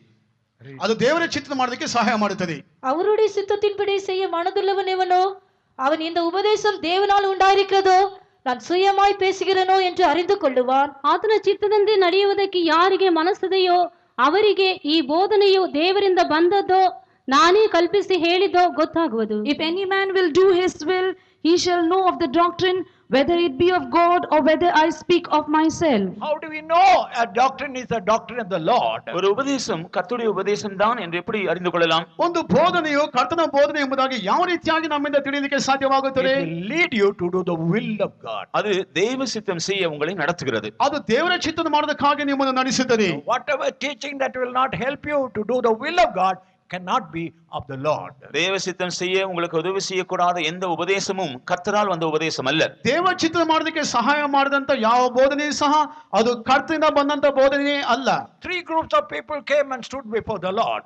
கர்த்தருக்கு முன்பாக 3 கூட்டம் ஆட்கள் வந்து நின்றார்கள். ಕರ್ತನ ಮುಂದೆ 3 ರೀತಿಯ ಗುಂಪಿನವರು ಬಂದು ನಿಂತುಕೊಂಡರು. Lord, we prophesied. கர்த்தாவே, நாங்கள் தீர்க்க தரிசனம் ಕರ್ತನೇ, சொன்னோம். ನಾವು ಪ್ರವಾದಿಸಿದೆವು. We cast out devils. நாங்கள் பிசாசுகளை ನಾವು துரத்தினோம். ದೆವ್ವಗಳನ್ನು ಓಡಿಸಿಬಿಟ್ಟೆವು. We did wonders. நாங்கள் அற்புதங்களை செய்தோம். ನಾವು ಸೂಚಕಗಳನ್ನು ಮಾಡಿದೆವು. Jesus told, no, I never know you.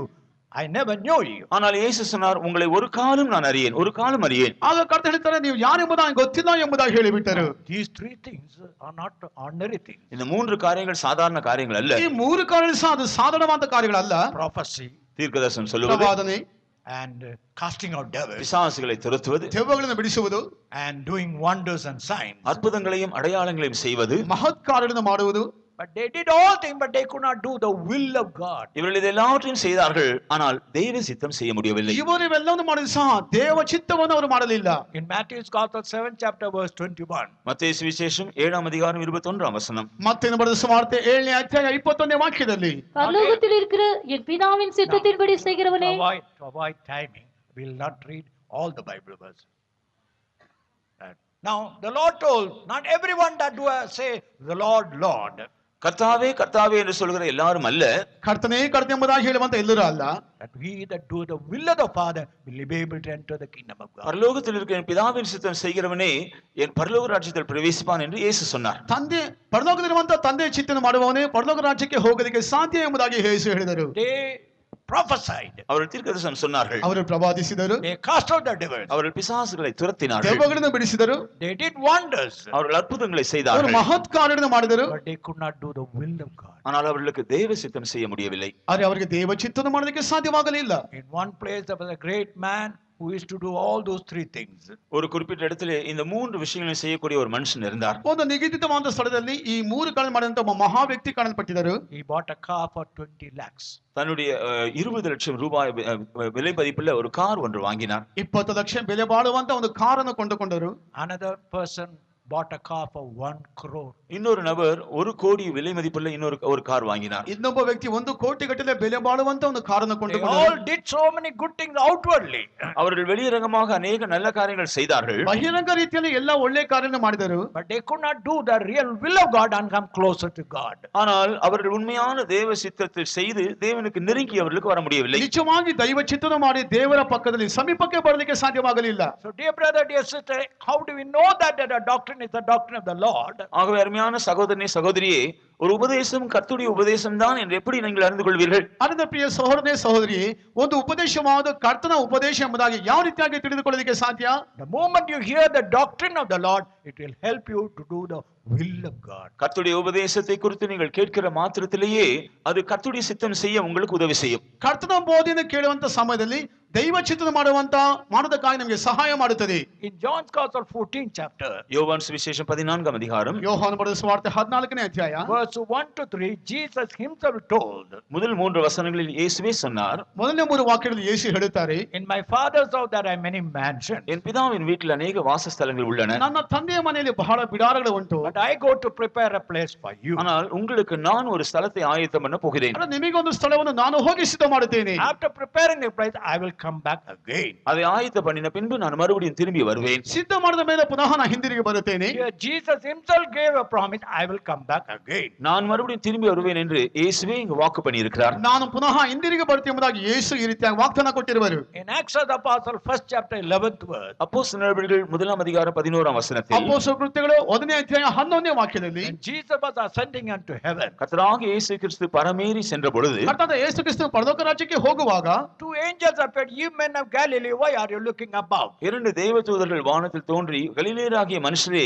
நீங்கள் வானத்தை அண்ணாந்து பார்க்கிறது என்ன என்று சொன்னார்கள். ಇಬ್ಬರು ದೇವದೂತರು ಅಲ್ಲಿ ಕಾಣಲ್ಪಟ್ಟು ಗಲಿಲೆಯ ಮನುಷ್ಯರೇ ನೀವು ಯಾವುದಕ್ಕಾಗಿ ಆಕಾಶವನ್ನು ದೃಷ್ಟಿಸಿ ನೋಡುತ್ತೀರಿ ಎಂಬುದಾಗಿ ಹೇಳಿದರು. This same Jesus whom you saw ascending will come back again. உங்களுடைய கண்களுக்கு முன்பாக எடுத்துக்கொள்ளப்பட்ட இந்த இயேசு மறுபடியும் திரும்பி வருவார். ಈ ಯೇಸು ಯಾವ ರೀತಿಯಾಗಿ ಪರಲೋಕ ರಾಜ್ಯಕ್ಕೆ ಆರೋಹಣವಾಗಿ ಹೋದರೂ ಪುನಃ ಆತನು ಬರುತ್ತಾರೆ. In 1 Thessalonians 4th chapter, 1 தெசலோனிக்கேயர் 4ஆம் அதிகாரம் ಮೊದಲನೇ ತೆಸಲೋನಿಕದವರಿಗೆ 4ನೇ ಅಧ್ಯಾಯದಲ್ಲಿ 16 and 17. 16ஆம் 17ஆம் வசனங்கள். 16ನೇ 17ನೇ ವಾಕ್ಯದಲ್ಲಿ Read it, read.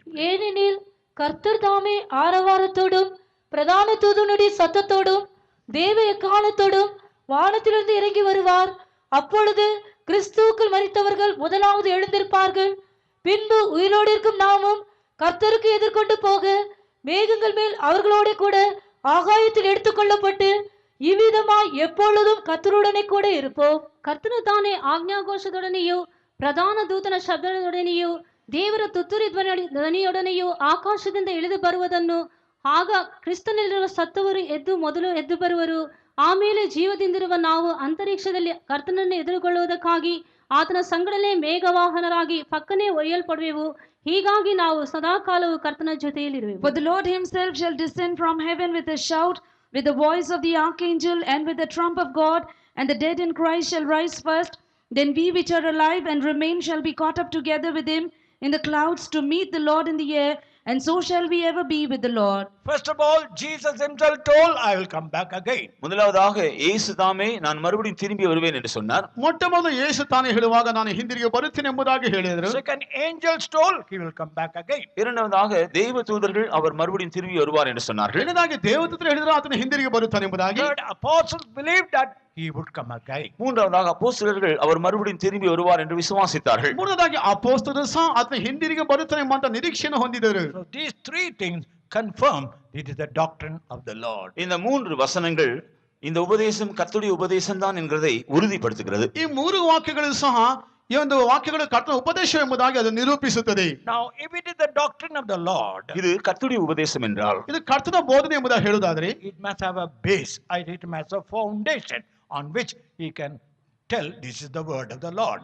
இதற்கு ஒரு அடிப்படை அல்லது ஒரு அஸ்திபாரம், இது தேவனுடைய வசனம் தான் என்று சொல்வதற்கேற்ற ஒரு அடிப்படையான ஒரு காரியம் இருக்க வேண்டும். ಇದಕ್ಕೊಂದು ತಳಹದಿಯಾದ ಅಡಿಪಾಯವಾದ ದೇವರ ವಾಕ್ಯ ನಿಶ್ಚಯ ಎಂಬುದಾಗಿ ತೋರಿಸುವುದಕ್ಕಾಗಿ ಒಂದು ತಳಹದಿ ಕಾಣಪಡಬೇಕು. In Luke's also 24th chapter, Lucas விசேஷம் 24ஆம் அதிகாரம் ಲೂಕನು ಬರೆಸುಮಾದ 24ನೇ ಅಧ್ಯಾಯ 25 to 27, 25ஆம் வசனம் முதல் 27ஆம் வசனம் முடிய நாம் படித்து பார்த்தால் 25ನೇ ವಾಕ್ಯದಿಂದ 27ನೇ ವಾಕ್ಯದ ತನಕ ಓದುವುದಾದರೆ two disciples were going towards Emmaus. இரண்டு சீஷர்கள் எம்மாவு என்ற பட்டணத்தை நோக்கி சென்றார்கள்.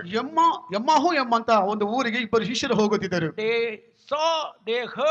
They saw how Christ was crucified and buried also. எவ்விதமாக இயேசு கிறிஸ்து சிலுவையில் அறையப்பட்டு அடக்கம் செய்யப்பட்டார் என்பதை அவர்கள் கண்டார்கள். ಯಾವ ರೀತಿಯಾಗಿ ಯೇಸು ಶಿಲುಬೆಗೆ ಹಾಕಲ್ಪಟ್ಟು ಆತನ ಹೂಣಿಟ್ಟನೆಂಬ ದೃಶ್ಯವನ್ನು ತಮ್ಮ ನೇತ್ರಗಳಿಂದ ಕಂಡರು. At the same time they are hearing a news Christ rose from the dead. அதே வேளையில் கிறிஸ்து மரித்தோரிலிருந்து உயிர் தெழுந்தார் என்கிற செய்தியும் கேட்டார்கள். ಅದೇ ಸಂದರ್ಭದಲ್ಲಿ ಕರ್ತನಾದ ಯೇಸು ಕ್ರಿಸ್ತನು ಸತ್ತರಿಂದ ಎಬ್ಬಿಸಲ್ಪಡುತ್ತೆಂಬಂತ ವಾಕ್ಯವನ್ನು ಸಹ ಅವರು ಕೇಳಿಸಿಕೊಂಡರು. Naturally they were perplexed. இயற்கையாகவே அவர்கள் குழம்பி போனார்கள். ಸ್ವಾಭಾವಿಕವಾಗಿ ಗೊಂದಲಕ್ಕೀಡಾದರು.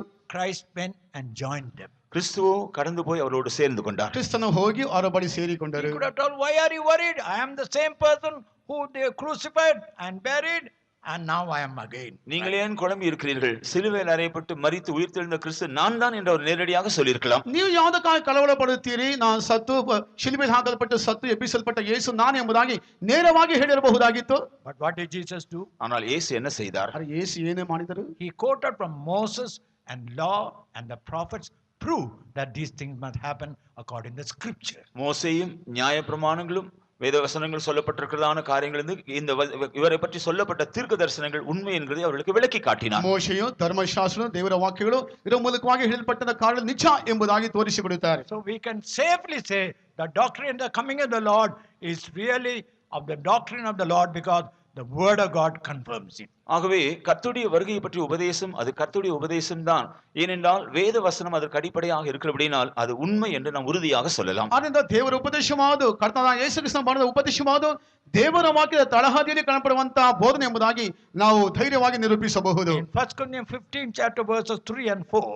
1 கொரிந்தியர் 15ஆம் அதிகாரம் 3 4 ವಚನಗಳು. 1 ಕೊರಿಂಥದವರಿಗೆ ಬರೆದ ಪತ್ರಿಕೆ 15ನೇ ಅಧ್ಯಾಯ 3ನೇ ವಾಕ್ಯ ಹಾಗೂ 4ನೇ ವಾಕ್ಯದಲ್ಲಿ Paul also says according to the scriptures he came, he died and rose again. பரிசுத்த பவுல் இங்கே சொல்கிறார், வேத வாக்கியங்களின்படியே கர்த்தராகிய இயேசு கிறிஸ்து வந்து அவர் சிலுவையில் அறையப்பட்டு மரித்து எழும்பினார். ಸತ್ಯವಾಕ್ಯಾನುಸಾರವಾಗಿ ಆತನು ಶಿಲುಬೆಯಲ್ಲಿ ಹಾಕಲ್ಪಟ್ಟು ಸತ್ತು ಎಬ್ಬಿಸಲ್ಪಟ್ಟನೆಂಬುದಾಗಿ ಹೇಳುತ್ತಾರೆ. In 2 Peter 1st chapter 19 to 21. 2 பேதுரு 1ஆம் அதிகாரம் 19ஆம் வசனம் முதல் 21ஆம் வசனம் முடிய நாம் படித்து பார்த்தால் 2 ಪೇತ್ರ 1ನೇ ಅಧ್ಯಾಯ 19ನೇ ವಾಕ್ಯನ ಓದುವಾಗ Peter also says we have one proof that sure word of prophecy or the word of God. நமக்கு ஒரே அத்தாட்சி உண்டு, அதுதான் உறுதியான தீர்க்க தரிசன வசனமாகிய தேவனுடைய வசனம் என்று சொல்கிறார். ನಮಗೊಂದು ಪುರಾವೆ ಉಂಟು, ಅದೇ ನಿಜವಾದ ದೇವರ ವಾಕ್ಯದ ಪ್ರವಾದನೆ ವಾಕ್ಯ ಎಂಬುದಾಗಿ ತೋರಿಸಿಕೊಡುತ್ತಾರೆ. Jesus quoted the scriptures.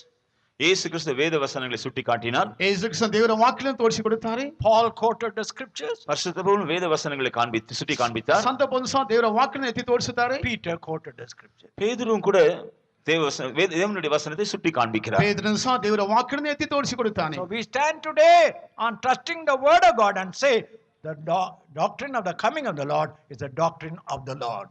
கர்த்தருடைய வருகை பற்றிய உபதேசம் கர்த்தருடைய உபதேசம் தான் என்கிறதை வேத வசனத்தின் மேல் அத்தாட்சியாக நின்று கொண்டு நாங்கள் உறுதியாக சொல்கிறோம். ದೇವರ ಕರ್ತನ ಯೇಸು ಕ್ರಿಸ್ತ ಮಾಡಿದ ವಾಕ್ಯಗಳು ದೇವರ ಉಪದೇಶಗಳು ಎಂಬುದಾಗಿ ದೇವರ ವಾಕ್ಯದ ಆಧಾರಗೊಂಡು ನಾವು ಧೈರ್ಯವಾಗಿ ಹೇಳುತ್ತೇವೆ. In 2 Timothy 3rd chapter 16th verse, 2 தீமோத்தேயு 3ஆம் அதிகாரம் 16ஆம் வசனம், 2 ತಿಮೋಥಿ 3ನೇ ಅಧ್ಯಾಯ 16ನೇ ವಾಕ್ಯದಲ್ಲಿ this word of God is inspired of God. இந்த வேத வசனமானது தேவ ஆவியினால் ஏவப்பட்டதான வசனங்கள். ಈ ದೇವರ ವಾಕ್ಯಗಳು ದೇವರ ಆತ್ಮದಿಂದ ಪ್ರೇರೇಪಿಸಲ್ಪಟ್ಟಂತ ವಾಕ್ಯಗಳು. The word inspired means breathed by God. ஏவப்பட்டது என்று சொன்னால் தேவனால் போதிக்கப்பட்டது என்று அர்த்தம். ದೇವರ ವಾಕ್ಯಗಳು ಪ್ರೇರೇಪಿಸಲ್ಪಟ್ಟಿದ್ದಾರೆ, ದೇವರ ವಾಕ್ಯಗಳು ಬೋಧಿಸಲ್ಪಟ್ಟಂತ ಕಾರ್ಯಗಳು. Now kindly read Isaiah 34 verse 16. ஏசாயா 34ஆம் அதிகாரம் 16ஆம் வசனத்தை இப்பொழுது படிப்போம். ಏಷಯ 34ನೇ ಅಧ್ಯಾಯ 5ನೇ ವಾಕ್ಯವನ್ನು ದಯವಿಟ್ಟು ಈಗ ಓದೋಣ. கர்த்தருடைய புஸ்தகத்திலே தேடி வாசியுங்கள், இவைகளில் ஒன்றும் குறையாது, இவைகளில் ஒன்றும் ஜோடிலாதிராது. அவருடைய வாய் இதை சொல்லிற்று, அவருடைய வாய் இதை சொல்லிற்று, அவருடைய ஆவி அவைகளை சேர்க்கும். அவருடைய ஆவிகளை சேர்க்கும். ಕರ್ತನ ಶಾಸ್ತ್ರದಲ್ಲಿ ಹುಡುಕಿ ಓದಿರಿ, ಇವುಗಳಲ್ಲಿ ಯಾವುದೂ ಇಲ್ಲದಿರದು, ಎಲ್ಲವೂ ಜೊತೆ ಜೊತೆಯಾಗಿರುವವು. ಆತನ ಬಾಯಿಂದ ಅಪ್ಪಣೆಯಾಯಿತಲ್ಲವೇ, ಆತನ ಆತ್ಮವು ಇವುಗಳನ್ನು ಒಟ್ಟಿಗೆ ಬರಮಾಡಿತಷ್ಟೇ. Seek ye out of the book of the Lord and read, no one of these shall fail, none shall want her mate, for my mouth it hath commanded, My mouth it has commanded, and his spirit it hath gathered them. and it is his spirit hath gathered them. அவருடைய வாய் இதை சொல்லிற்று, அவருடைய ஆவி இவைகளை சேர்க்கும். ಆತ ಬಾಯಿಂದ ಅಪ್ಪಣೆ ಆಯ್ತಲ್ಲವೇ, ಆತ ಆತ್ಮವು ಇವುಗಳನ್ನು ಒಟ್ಟಿಗೆ So ಬರಮಾಡಿತಷ್ಟೇ. when you take the word of God, ஆகவே தேவனுடைய வசனத்தை நீங்கள் எடுத்து கவனித்தால், ಅದನ್ನ ದೇವರ ವಾಕ್ಯಗಳನ್ನು ಲಕ್ಷ್ಯ ಬಿಟ್ಟು ನೋಡುವುದಾದರೆ God only breathed it. தேவன் தான் அதை சுவாசிக்கிறார். ದೇವರ ವಾಕ್ಯಗಳನ್ನೇ ಅದು God commanded it. God commanded it. தேவன் அதை கட்டளையிட்டு இருக்கிறார். ದೇವರನ್ನು ಕಟ್ಟಲೆಯಾಗಿ ಕೊಡುತ್ತಾರೆ. God himself gathered all the scriptures into right place.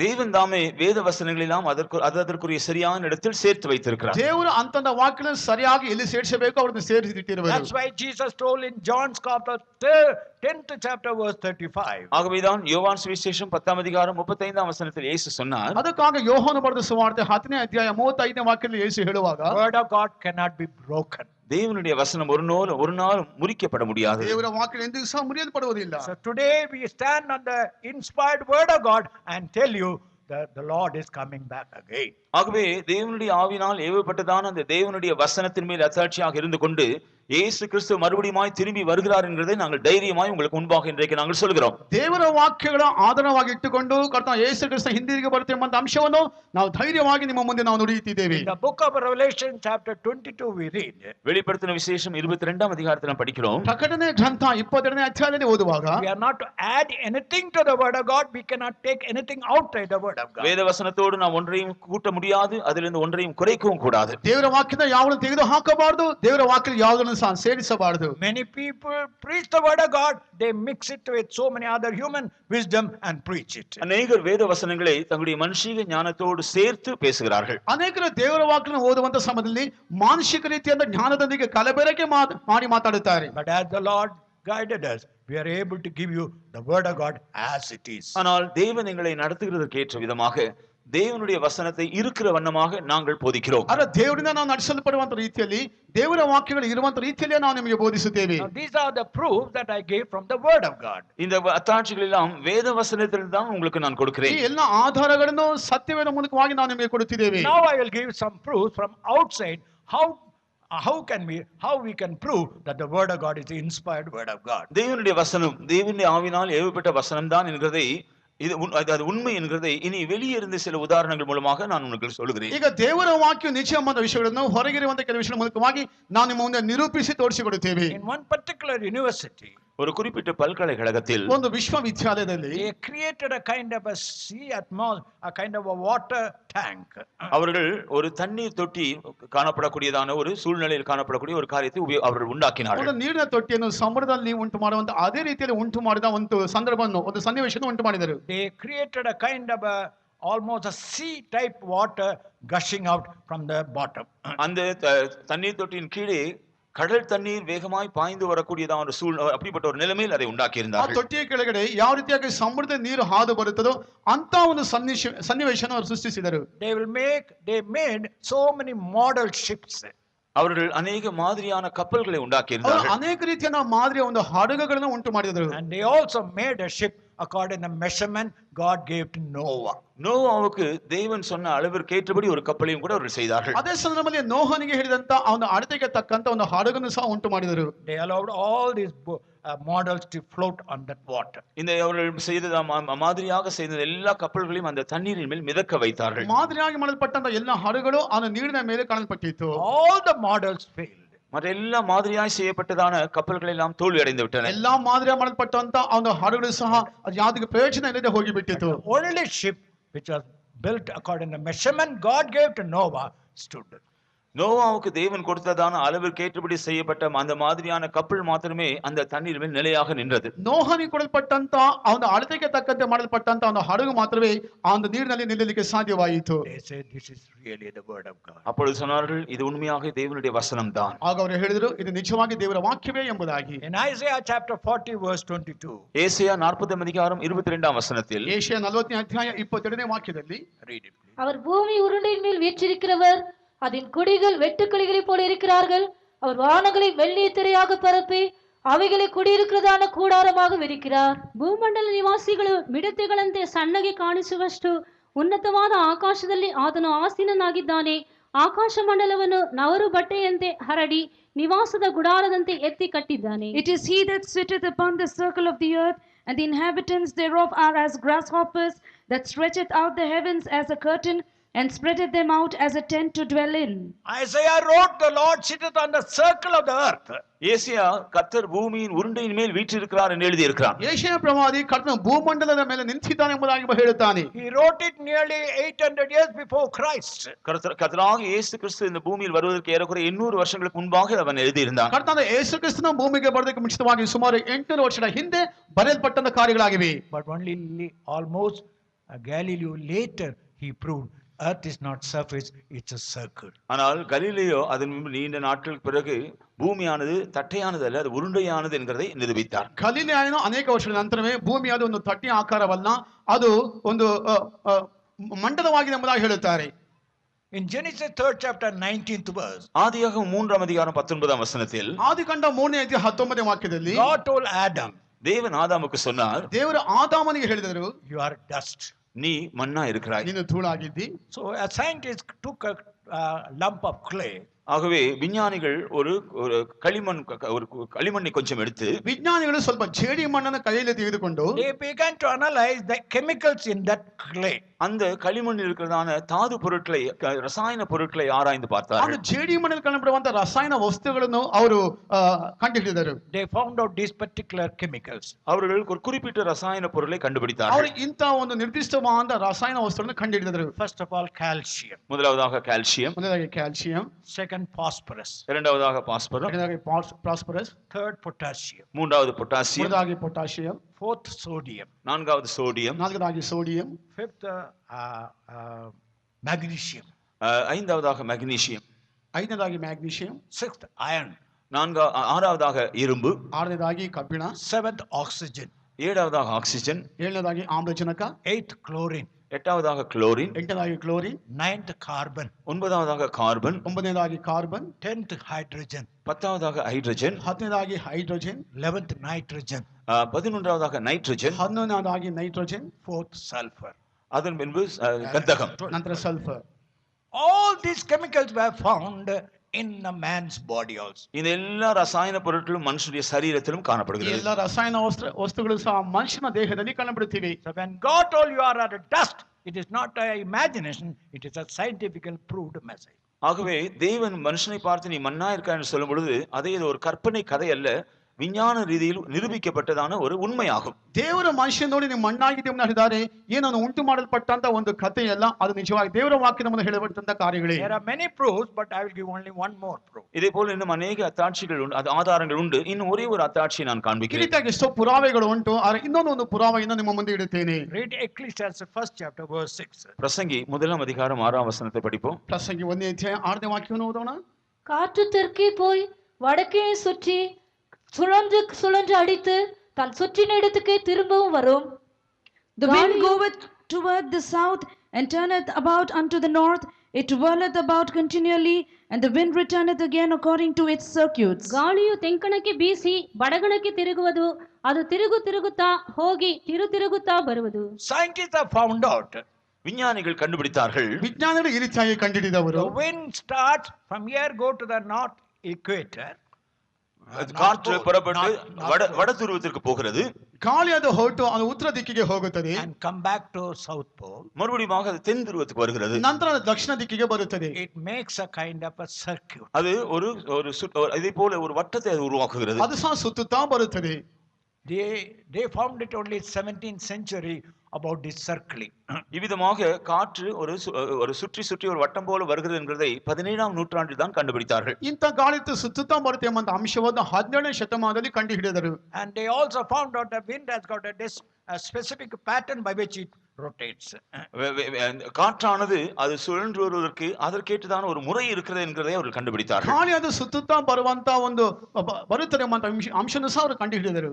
They found out in 19th century that wind has got a pattern on which pattern only it swirls around. 19ஆம் நூற்றாண்டில் தான் காற்று அது சுழன்று வருவதற்குரிய அது ஒரு மாதிரி அது இருக்கிறது, அதன்படி தான் அது சுழன்று வருகிறது என்பதை கண்டுபிடித்தார்கள். 19ನೇ ಶತಮಾನದಲ್ಲಿ ಗಾಳಿ ಸುತ್ತುವುದಕ್ಕೆ ಒಂದು ಮಾದರಿ ಉಂಟು, ಅದಕ್ಕೆ ಅನುಸಾರವಾಗಿ ಅದು ಸುತ್ತುತ್ತಾ ತಿರುಗುತ್ತಾ ಬರುತ್ತೆ ಎಂಬ ಅಂಶವನ್ನು ಕಂಡುಹಿಡಿದರು. But 3000 years before Christ, ஆனால் கர்த்தராகிய இயேசு 3000 years before us, ஏறக்குறைய நமக்கு 3000 வருஷங்களுக்கு முன்பாக, ಸುಮಾರು ನಮಗೆ 3000 ವರ್ಷಗಳ ಹಿಂದೆಯೇ Solomon wrote that wind goes from north and come back to south. Solomon காற்றானது தெற்கிலிருந்து வடக்கு போய் மறுபடியும் சுழன்று தெற்குக்கு வருகிறது என்று எழுதி வைத்திருக்கிறார். ಸಾಲಮೋನನು ದಕ್ಷಿಣ ದಿಕ್ಕಿನಿಂದ ಉತ್ತರಕ್ಕೆ ಹೋಗಿ ಪುನಃ ಅದು ಹಿಂದಿರುಗಿ ಬರುತ್ತದೆ ಎಂಬುದಾಗಿ ಹೇಳಿರುವರು. So one by one now they are able to prove the word of God is not written by men out of imagination, it's really inspired of God. இப்படிப்பட்டதான சம்பவங்கள் ஒன்றன் பின் ஒன்றாக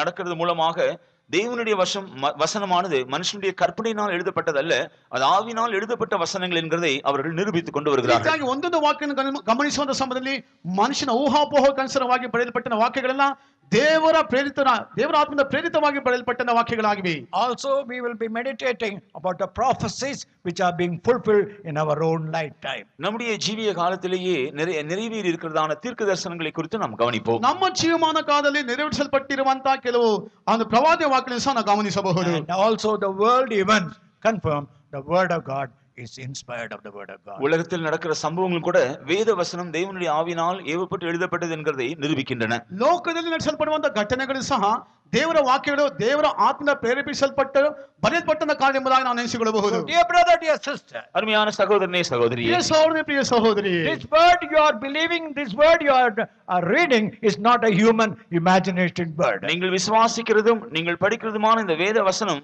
மனுஷனுடைய கற்பனையினாலோ மனுஷனுடைய பிரயாசத்தினால் எழுதப்பட்ட காரியங்கள் அல்ல. ನೀವು ನಂಬುವಂತ ಓದುವಂತ ಸತ್ಯವೇದ ವಾಕ್ಯಗಳು ಮನುಷ್ಯನ ಕಾಲ್ಪಿತವಾದ ಕಾರ್ಯಗಳಲ್ಲ ಎಂಬುದಾಗಿ ನೆನೆಸಿಕೊಳ್ಳಬೇಕು. It's God's inspired word. இது தேவனுடைய ஆவியினால் ஏவப்பட்டு எழுதப்பட்ட வசனங்கள். ಇದು ದೇವರ ಆತ್ಮನ ಮೂಲಕವಾಗಿ ಪ್ರೇರೇಪಿಸಲ್ಪಟ್ಟು ಬರೆಯಲ್ಪಟ್ಟಂತ ದೇವರ ವಾಕ್ಯಗಳಾಗಿವೆ. Those who believe that it's God's inspired word, இது தேவனுடைய ஆவியினால் எழுதப்பட்ட வசனம் தான் என்று விசுவாசிக்கிறவர்கள், ಇದು ದೇವರ ಆತ್ಮನಿಂದ ಪ್ರೇರೇಪಿಸಲ್ಪಟ್ಟು ಬರೆಯಲ್ಪಟ್ಟ ವಾಕ್ಯ ಎಂಬುದಾಗಿ ನಂಬುವುದಾದರೆ kindly take up your Bible in the right hand உங்களுடைய வேதத்தை வலது கரத்தில் எடுத்துக்கொள்ளுங்கள், ನಿಮ್ಮ ಸತ್ಯವನ್ನು ಬಲ ಕೈಯಲ್ಲಿ ತೆಗೆದುಕೊಳ್ಳಿರಿ, and lift it up. அதை நீங்கள் உயர்த்தி காட்டுங்கள். ಅದರ ಮೇಲೆ ಎತ್ತಿ ತೋರಿಸಿರಿ. Hallelujah!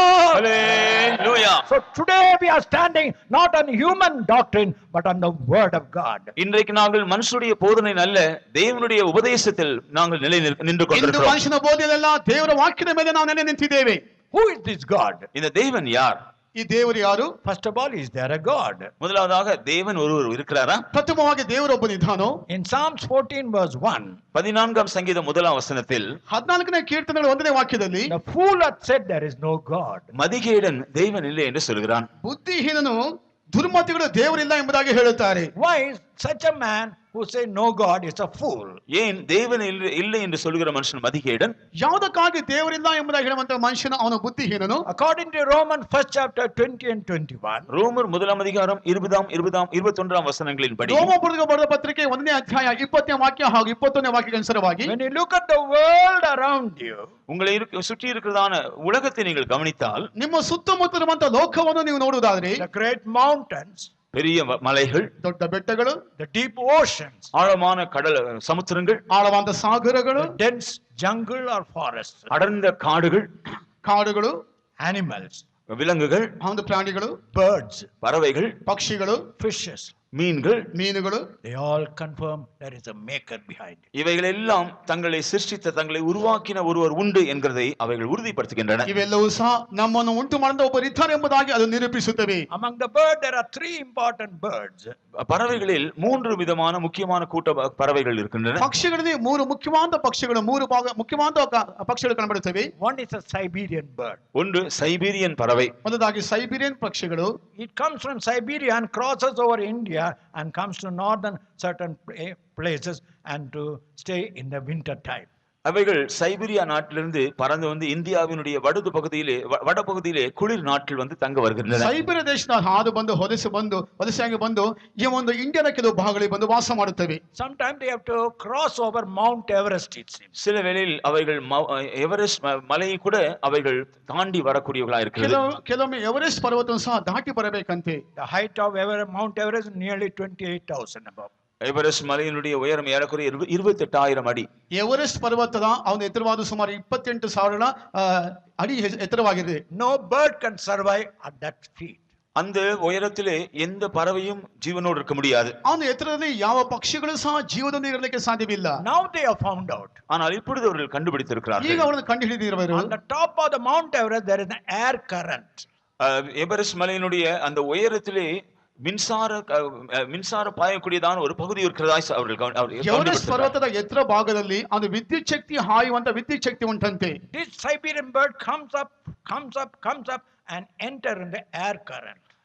இந்த சைபீரிய பறவைகள் உயர்ந்து அந்த மின்சார அலைகள் பாய்கிறதான அந்த பகுதியிலே அவர்கள் வந்து சேருகிறார்கள். ಈ ಸೈಬೀರಿಯಾ ಪಕ್ಷಿಗಳ ಮೇಲೆ ಎತ್ತರವಾಗಿ ಹಾರುತ್ತಾ ವಿದ್ಯುತ್ ಶಕ್ತಿ ಹಾಯುವಂತ ಆ ಒಂದು ಸ್ಥಳಕ್ಕೆ ಬಂದು ಸೇರುತ್ತವಂತೆ. They don't use their wings, they float and come back. அவைகள் அங்கே வரும் பொழுது தங்களுடைய இறக்கைகளை பறப்பதற்கு உபயோகப்படுத்தாமல் அப்படியே மிதந்து கொண்டு வந்து விடுகிறதாம். ಆ ಒಂದು ಪಕ್ಷಿಗಳು ತಮ್ಮ ರೆಕ್ಕೆಗಳನ್ನು ಕದಲಿಸಿ ಹಾರಾಡುವುದಿಲ್ಲ, ಹಾಗೆ ನಡೆಯುತ್ತಾ ಹಾದು ಬರುತ್ತವಂತೆ. They are asking who gave this wisdom to Siberian bird to cross like that. இவ்விதமாக பறந்து போக இந்த சைபீரியாவை சேர்ந்த பறவைகளுக்கு யார் ஞானத்தை கொடுத்தது என்று ஒரு கேள்வி. ಈ ರೀತಿಯಾಗಿ ಹಾದು ಹೋಗುವುದಕ್ಕಾಗಿ ಈ ಒಂದು ಸೈಬೀರಿಯನ್ ಪಕ್ಷಿಗಳಿಗೆ ಜ್ಞಾನವನ್ನು ಕೊಟ್ಟது ಯಾರು ಎಂಬಂತ ಒಂದು ಪ್ರಶ್ನೆ. There is a wild turkey in Australia. ஆஸ்திரேலியாவிலே காட்டுக்கோழி, வான்கோழி இருக்கிறது. ஆஸ்திரேலியாದಲ್ಲಿ ಒಂದು ಕೋಳಿಯಾದ ಕಂಡುಬರುತ್ತದೆ, ಕಾಡು ಕೋಳಿ. They lay their egg. அவைகள் முட்டையிடுகின்றன. ಅವು ಮೊಟ್ಟೆ ಇಡುತ್ತವೆ. They will keep in the inside of a sand. அது மணலுக்குள் அந்த முட்டைகளை மறைத்து வைக்கிறதாம். ಅವುಗಳು ಅವನ ಮರಳಿನಲ್ಲಿ ತಮ್ಮ ಮೊಟ್ಟೆಗಳನ್ನು ಬಚ್ಚಿಡುತ್ತವೆ. They will wait outside. அவைகள் வெளியே இருந்து காத்திருக்கிறது. ಹೊರಗೆ ಕಾದುಕೊಂಡಿರುತ್ತವೆ. Suppose if the heat inside the sand become too much. ஒரு மணலுக்குள் இருக்கிறதான உஷ்ணம் ஒருவேளை அதிகமாகி விட்டால், அந்த மணலிನಲ್ಲಿ ಕಂಡುಬರುವಂತ ಉಷ್ಣಾಂಶದ ಒಂದು ವೇಳೆ ಹೆಚ್ಚಾಗಿ ಕಂಡುಬರುವುದಾದರೆ, at the proper time it will remove the sand. ஏற்ற வேளையிலே அந்த மணலை அவைகள் தள்ளி விடுகிறதாம். ತಕ್ಕ ಸಮಯದಲ್ಲಿ ಮರಳನ್ನು ಅದು ತೆಗೆದು ಹಾಕುತ್ತದೆ. Who gave this wisdom to this wild turkey? இந்த காட்டு வான்கோழிக்கு யார் இந்த ஞானத்தை கொடுத்தார்கள்? ಈ ಕಾಡು ಕೋಳಿಗಳಿಗೆ ಯಾರು ಅದಕ್ಕೆ ಬುದ್ಧಿಯನ್ನು ಕೊಟ್ಟದ್ದು? Third, there is another bird called penguin. மூன்றாவதாக பென்குயின் என்று சொல்கிற ஒரு பறவை உண்டு. ಮೂರನೇದಾಗಿ ಪೆಂಗ್ವಿನ್ ಎಂಬಂತ ಒಂದು ಪಕ್ಷಿ ಉಂಟು. It is very difficult to find out which is a male penguin, which is a female penguin. அந்த பறவைகளில் ஆண் பறவை எது, பெண் பறவை எது என்கிறதை கண்டுபிடிக்கிறது மிகவும் அரிதான ஒரு காரியம். ಪಕ್ಷದಲ್ಲಿ ಹೆಣ್ಣು ಯಾವುದು ಗಂಡು ಯಾವುದು ಎಂಬುದಾಗಿ ಹೇಳಲಿಕ್ಕೆ ಕಂಡುಹಿಡಿಯಲಿಕ್ಕೆ ತುಂಬಾ ಕಷ್ಟವಾದ ಕಾರ್ಯ. Now the male penguin uses one particular method, it seems. ஆண் பறவையானது ஒரு குறிப்பிட்ட முறையை கையாளுகிறது. ಅದು ಗಂಡು ಪಕ್ಷಿ ಆದದ್ದು ಒಂದು ನಿಕಟವಾದ ಒಂದು ಕಾರ್ಯವನ್ನು ಮಾಡುತ್ತದೆ. It will take some pebbles or stones and put it before other penguin. அவைகள் சில கற்கள், குழாங்கற்களை எடுத்து அதை மற்ற பெண்குயின் பறவைகளுக்கு முன்பாக போடுவோம். ಕೆಲವು ಕಲ್ಲುಗಳನ್ನು ತೆಗೆದು ಅವನು ಇನ್ನೊಂದು ಪಕ್ಷಿಯ ಮುಂದೆ ಹಾಕುತ್ತವಂತೆ. If that other penguin is a male penguin, அந்த எந்த பறவைகளுக்கு முன்பாக அந்த கற்களை போடுவது அதுவும் மேல் பறவை, அதுவும் ஆண் பறவையா இருந்தால், ಯಾವ ಪಕ್ಷಿಗಳ ಮುಂದೆ ಈ ಒಂದು ಕಲ್ಲನ್ನು ಹಾಕುತ್ತದೋ ಅದು ಸಹ ಗಂಡು ಪಕ್ಷಿ ಆಗಿರುವುದಾದರೆ, it will kick and throw that stone. அந்த பறவை உடனே அந்த கற்களை உதைத்து தள்ளி விடுமா. ಆ ಒಂದು ಪಕ್ಷಿ ಆದ ಒಂದು ಕಲ್ಲನ್ನು ಹಾಗೆ ಒದ್ದು ಬಿಡುತ್ತದೆ. If it is a female penguin, அது ஒரு பெண் பறவையா இருந்தால், ಅದು ಹೆಣ್ಣಿನ ಒಂದು ಪಕ್ಷಿ ಆಗಿದ್ದಾರೆ, it bows down and accepts. அதை அப்படியே தலை குனிந்து அதை ஏற்றுக்கொள்ளுமா. ತಲೆವಾಗಿ ಅವಳನ್ನು ಅಂಗೀಕರಿಸುತ್ತದೆ. Who gave this wisdom? யார் இதற்கு இந்த ஞானத்தை கொடுத்தார்கள் என்று கேள்வி. ಇವುಗಳಿಗೆ ಜ್ಞಾನವನ್ನು ಕೊಟ್ಟದ್ದು ಯಾರು? Look at your own body. உங்களுடைய சொந்த சரீரத்தையே பாருங்களேன். ನಿಮ್ಮ ಸ್ವಂತ ದೇಹವನ್ನು ನೋಡಿರಿ. There is a heart called only 450 grams weight. ஏறக்குறைய 450 கிராம் எடையுள்ள ஒரு இருதயம் உங்களுக்கு இருக்கிறது. 450 ಗ್ರಾಮನ ಒಂದು ಹೃದಯವಾದ ನಿಮ್ಮಲ್ಲಿ ಕಾಣಬರುತ್ತದೆ. If you lived up to 70 years in this world, இந்த உலகத்திலே நீங்கள் ஏறக்குறைய 70 வருஷம் ஜீவிப்பீர்கள் என்றால், ಈ ಲೋಕದಲ್ಲಿ 70 ವರ್ಷಗಳು ನೀವು ಜೀವಿಸುವುದಾದರೆ, you would have pumped nearly 3 lakh tons of blood from your heart. உங்களுடைய இருதயத்திலிருந்து ஏறக்குறைய 3 லட்சம் டன் எடையுள்ள ரத்தத்தை அது பம்ப் செய்கிறதா. ನಿಮ್ಮ ಹೃದಯದಲ್ಲಿ 3 ಲಕ್ಷ ಟನ್ನಿನ ಗಟ್ಟಲಿರುವಂತ ಆ ಒಂದು ರಕ್ತವನ್ನು ಅದು ಒತ್ತಡವನ್ನು ಕೊಡುತ್ತದೆ. Can you believe it? நீங்கள் அதை விசுவாசிக்க முடிகிறதா? ಅವಳು ನಂಬಲಿಕ್ಕೆ ಸಾಧ್ಯವೋ? All your body are full of the nerves. உங்களுடைய சரீரம் முழுவதும் நரம்புகளினால் நிறைந்திருக்கிறது. ನಿಮ್ಮ ದೇಹವೆಲ್ಲ ನರಗಳಿಂದ ಆವರಿಸಲ್ಪಟ್ಟಿವೆ. If they take one point of the nerve and go on stretch forth it, அதனுடைய ஒரு நரம்பின் ஒரு பகுதியை எடுத்து அதை அப்படியே இழுத்து கொண்டு போனால், ಒಂದು ಭಾಗ ನರವನ್ನು ತೆಗೆದುಕೊಂಡು ಹಾಗೆ ಎಳೆಯುತ್ತಾ ಹೋಗುವುದಾದರೆ, it will be 90,000 kilometer length. அது ஏறக்குறைய 90,000 கிலோமீட்டர் நீளமுள்ளதாக இருக்கிறது. ಸುಮಾರು 90,000 ಕಿಲೋಮೀಟರ್ ದೂರವಾಗಿ ಕಾಣಬರುತ್ತದೆ ಅಂತೆ. Your whole body have got blood stream. உங்கள் சரீரம் முழுவதும் இரத்த குழாய்கள் இருக்கின்றன. ನಿಮ್ಮ ದೇಹದೆಲ್ಲ ಒಂದು ರಕ್ತದ ಕೊಳಾಯಿ ಕಾಣப்படுತ್ತವೆ. What is the length of the blood stream? அந்த இரத்த குழாய்களுடைய நீளம் எவ்வளவு தெரியுமா? ಆ ರಕ್ತ ಕೊಳವೆಗಳ ಆ ಒಂದು ಉದ್ದವು ಎಷ್ಟು ಗೊತ್ತಾ? 1,12,000 kilometers. 1,12,000 கிலோமீட்டர் நீளம். 1,12,000 ಕಿಲೋಮೀಟರ್ ದೂರ. Look at your own stomach. உங்களுடைய சொந்த வயிற்றை பாருங்கள். ನಿಮ್ಮ ಸ್ವಂತ ಒಂದು ಹೊಟ್ಟೆಯನ್ನು ನೋಡಿರಿ. 30,000 glands are there. 30,000 glands are there. 30,000 சுரப்பிகள் ಅದಕ್ಕುள்ள இருக்கிறதாம். 30,000 ಗ್ರಂಥಿಗಳು ಕಾಣಬರುತ್ತವೆ. There is an acid in your stomach. உங்களுடைய வயிற்றிலே ஒரு விதமான அமிலம் வருகிறது. ನಿಮ್ಮ ಒಂದು ಹೊಟ್ಟೆಯಲ್ಲಿ ಒಂದು ರೀತಿಯ ಆಮ್ಲಜನಕವು ಕಾಣಬರುತ್ತದೆ. It will burn up any skin. அது எந்த தோலையும் எரித்து போடக்கூடிய தன்மை உள்ளது. ಯಾವ ಚರ್ಮವನ್ನು ಸಹ ದಹಿಸಿ ಹಾಕುವಂತ ಒಂದು ವಿಷಯ. It's in your stomach. அது உங்களுடைய வயிற்றில் தான் இருக்கிறது. ನಿಮ್ಮ ದೇಹದಲ್ಲಿ ನಿಮ್ಮ ಹೊಟ್ಟೆಯಲ್ಲಿ ಉಂಟು. But your skin is not. ஆனால் உங்களுடைய தோல் எரிந்து போகவில்லை. ಆದರೆ ನಿಮ್ಮ ಹೊಟ್ಟೆ ಅದು ಉರಿದು ಹೋಗುವುದಿಲ್ಲ. Who gave it? இதெல்லாம் யார் செய்தது? ಇದೆಲ್ಲ ಯಾರು ಮಾಡಿದ್ದು? A mysterious God. ரகசியமான தேவன். ರಹಸ್ಯವಾದ ದೇವರು. A God who has got a great plan regarding you and me. அந்த தேவனுக்கு உங்களை குறித்தும் என்னை குறித்தும் ஒரு பெரிய திட்டம் இருக்கிறது. ಅಂತ ದೇವರಿಗೆ ನಿಮ್ಮನ್ನು ಕುರಿತಾಗಿ ನನ್ನನ್ನು ಕುರಿತಾಗಿ ದೊಡ್ಡ ಒಂದು ಉದ್ದೇಶ ಉಂಟು. That's why in Hebrews 11 chapter 6th verse we read. ஆகவேதான் எபிரேயர் 11ஆம் அதிகாரம் 6ஆம் வசனத்திலே நாம் படிக்கிறோம். ಅದಕ್ಕಾಗಿ ಹಿಬ್ರಿಯರ ಗ್ರಂಥ 11ನೇ ಅಧ್ಯಾಯ 6ನೇ ವಾಕ್ಯದಲ್ಲಿ ಓದುವಾಗ, விசுவாசம் இல்லாமல் தேவனுக்கு பிரியமாயிருப்பது கூடாத காரியம். ஏனென்றால் தேவனிடத்தில் சேருகிறவன் அவர் உண்டென்றும் அவர் தம்மை தேடுகிறவர்களுக்கு பலன் அளிக்கிறவர் என்றும் விசுவாசிக்க வேண்டும். But without faith it is impossible to please him, for he that cometh to God must believe that he is, and that he is a rewarder of them that diligently seek him. ಆದರೆ ನಂಬಿಕೆಯಿಲ್ಲದೆ ದೇವರನ್ನು ಮೆಚ್ಚಿಸುವುದು ಅಸಾಧ್ಯ. ದೇವರ ಬಳಿಗೆ ಬರುವವನು ದೇವರು ಇದ್ದಾನೆ ಮತ್ತು ತನ್ನನ್ನು ಹುಡುಕುವವರಿಗೆ ಪ್ರತಿಫಲವನ್ನು ಕೊಡುತ್ತಾನೆ ಎಂದು ನಂಬುವುದು ಅವಶ್ಯ. That's why if a man said there is no God, ஆகவே ஒரு மனுஷன் தேவன் இல்லை என்று சொல்வான் என்றால், ಆದ್ದರಿಂದ ಒಬ್ಬ ವ್ಯಕ್ತಿಯು ದೇವರು ಇಲ್ಲ ಎಂಬುದಾಗಿ ಹೇಳುವುದಾದರೆ he is a fool. அவன் ஒரு மதிகேடன் தான். ಒಬ್ಬ ಬುದ್ಧಿಹೀನನು. One person went on arguing with a servant of God. ஒரு நபர் ஒரு தேவனுடைய ஊழியரோடு இந்த விஷயத்தை குறித்து நீண்ட நேரம் தர்க்கித்துக் கொண்டே இருந்தார். ಒಬ್ಬ ವ್ಯಕ್ತಿಯು ದೇವರ ಒಬ್ಬ ಮನುಷ್ಯನ ಬಳಿ ತುಂಬಾ ದೀರ್ಘಕಾಲವಾಗಿ ತರ್ಕಿಸುತ್ತಾ ಇದ್ದಾನೆ ಈ No ವಿಷಯದಲ್ಲಿ. God, no God, no God. கடவுள் இல்லை என்று சொல்லிக் கொண்டிருந்தார். ದೇವರಿಲ್ಲ ಎಂಬುದಾಗಿ He got angry. அவர் கோபம் வந்தது. ಅದಕ್ಕೆ ಕೋಪ ಬಂತು. He went very fast and walked.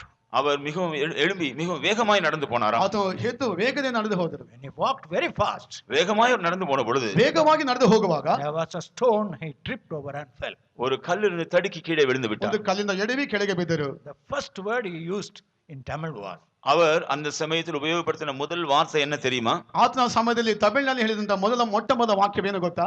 அடக்கடவுளே.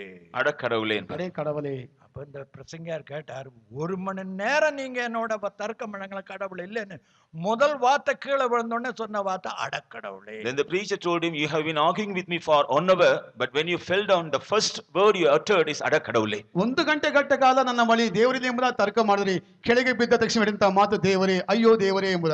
So dear brother, dear sister, never say there is no God. ஆகையால் அருமையான சகோதரியே, தேவன் இல்லை என்று சொல்லவே வேண்டாம். ಆದ್ದರಿಂದ ಪ್ರಿಯ ಸಹೋದರನೇ, ದೇವರಿಲ್ಲ ಎಂಬುದಾಗಿ ಹೇಳಬೇಡಿರಿ. Philip asked the Lord Jesus Christ. Philip கர்த்தராகிய இயேசு கிறிஸ்துவினிடத்தில் கேட்டான். ಕರ್ತನಾದ ಯೇಸು ಕ್ರಿಸ್ತನು ಫಿಲಿಪ್ಪನು ಈ ರೀತಿಯಾಗಿ ಕೇಳಿದನು, Lord, show us the Father.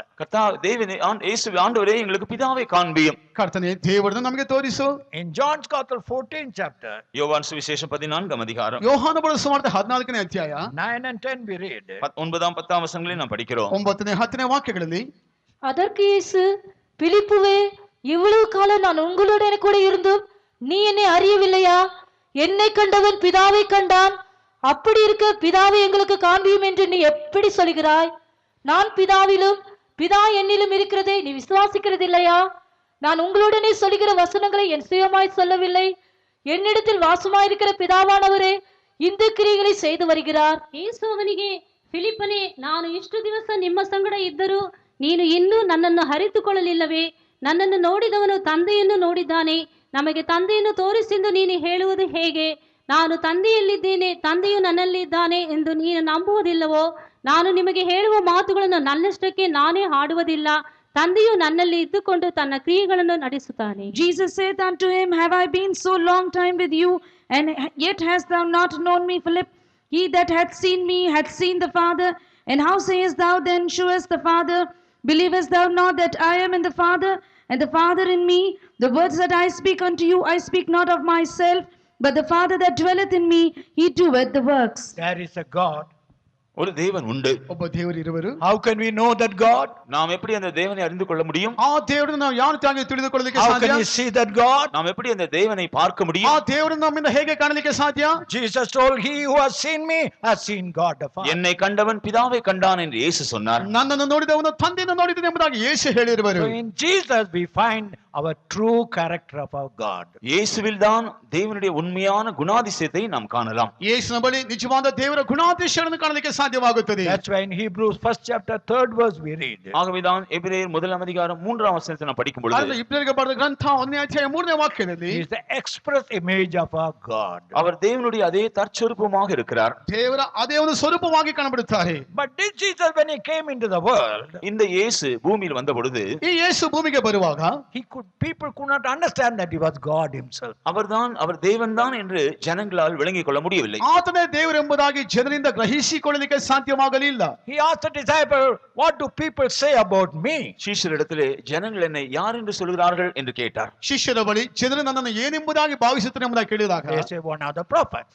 அவர்கள் சொன்னார்கள், சிலர் உம்மை தீர்க்கதரிசி என்று ಅವರು சொல்கிறார்கள். ಹೇಳಿದ ಕೆಲವರು ಪ್ರವಾದಿ ಎಂಬುದಾಗಿ ಹೇಳುತ್ತಾರೆ. Or John the Baptist. சிலர் உன்னை யோவான் ஸ்நானகர் என்று சொல்கிறார்கள். ಸ್ಥಾನಿಕ ನಾನು ಯೋಹಾನ ಎಂಬುದಾಗಿ ಕೆಲವರು ಹೇಳುತ್ತಾರೆ. Then Jesus, what do you say about me? அதன் பின்பு சீஷரிடத்திலே நீங்கள் என்னை யார் என்று சொல்கிறீர்கள் என்று கேட்டார். ಆಗ ಶಿಷ್ಯರ ಬಳಿ ಕೇಳಿದ್ರೆ ನೀವು ನನ್ನನ್ನು ಕುರಿತಾಗಿ ಏನು ಹೇಳುತ್ತೀರಿ? Peter wrote, thou art a son of God. பேதுரு சொன்னார், நீ ஜீவனுள்ள தேவனுடைய குமாரன். ಪೇತ್ರನು ಹೇಳ್ತಾನೆ, ನೀನು ನಿಜವಾಗಿ ದೇವರ ಕುಮಾರನಾಗಿದ್ದೀ. So today, my brother, my sister, ஆகவே இன்றைக்கு என் அருமையான சகோதரனே சகோதரியே, ನನ್ನ ಪ್ರಿಯ ಸಹೋದರನೇ ಸಹೋದರಿಯೇ, you may believe in Jesus. நீங்கள் இயேசுவை விசுவாசிக்கலாம். ನೀವು ಯೇಸುವನ್ನು ನಂಬಬಹುದು. You may believe he was a great teacher and a great what they call saint in the world. அவர் ஒரு பெரிய பரிசுத்தவான், ஒரு பெரிய போதகர் என்று நீங்கள் விசுவாசிக்கலாம். ಆತ ದೊಡ್ಡ ಸಂತನೋ ಬೋಧಕನೆಂಬುದಾಗಿ ನೀವು ನೆನೆಸಿಕೊಳ್ಳಬಹುದು. But as long as you don't believe he is God, you cannot really enjoy the blessings of God. அவர் உண்மையான தேவன் என்கிறது நீங்கள் விசுவாசிக்காத பட்சத்தில் அவரை உங்களுடைய ஜீவியத்தில் அனுபவிக்க முடியாது. ಆತ ನಿಜವಾಗಿ ದೇವರೆಂಬುದಾಗಿ ನೀವು ತಿಳಿದುಕೊಳ್ಳದೆ ಹೋಗಿದ್ದಾರೆ, ನಿಮ್ಮ ಜೀವಿತದಲ್ಲಿ ದೇವರ ಆಶೀರ್ವಾದವನ್ನು ಅನುಭವಿಸಲಿಕ್ಕೆ ಸಾಧ್ಯವಿಲ್ಲ. In Isaiah 53rd chapter verses 1 and 2,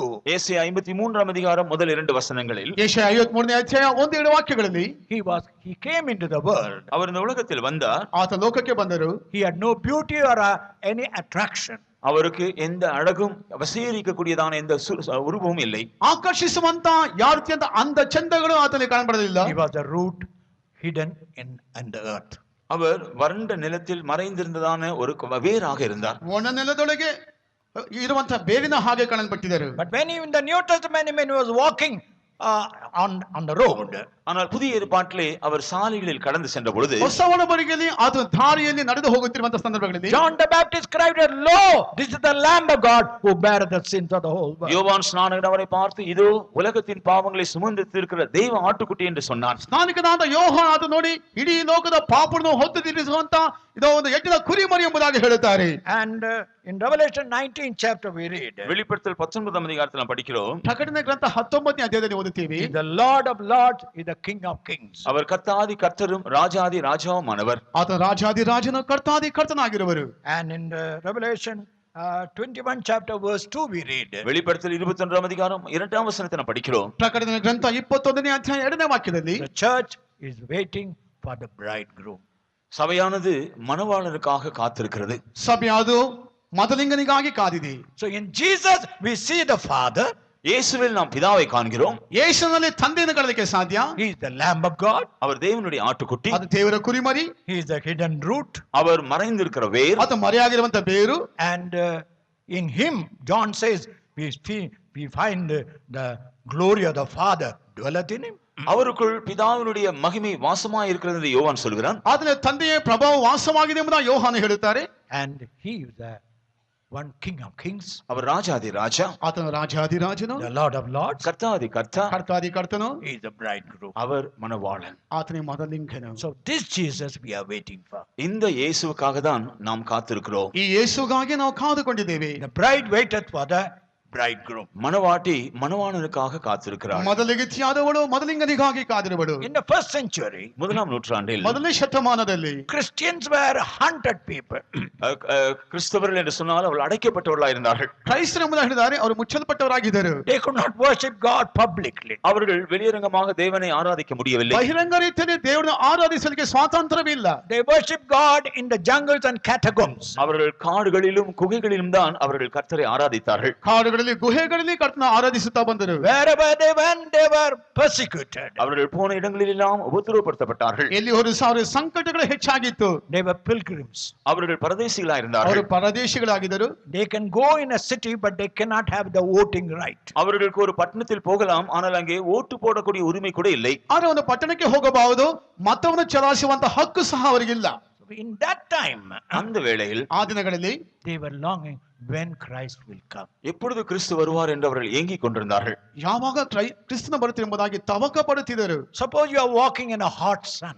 நீங்கள் வெயில் சூடாக இருக்க அந்த உஷ்ணத்திலே நீங்கள் நடந்து செல்லும் பொழுது ಸೂರ್ಯನ ಉಷ್ಣಾಂಶ ಹೆಚ್ಚಾಗಿರುವಂತ ಸಮಯದಲ್ಲಿ ನೀವು ಹಾದು ಹೋಗುವಾಗ You will longing when I will go under a shade. எப்பொழுது நான் ஒரு நிழலுக்குள் போய் சேர்வேன் என்று நீங்கள் ஏங்கிக் கொண்டிருக்க மாட்டீர்களா? ಯಾವಾಗ ಒಂದು ನೆರಳಿನಲ್ಲಿ ಹೋಗಿ ನಾನು ಹೋಗುತ್ತೆ ಎಂಬುದಾಗಿ ನೀವು ತವಕ ಪಡುವುದಿಲ್ಲವೋ? So to the early church, it was not a mental theory, it was a need.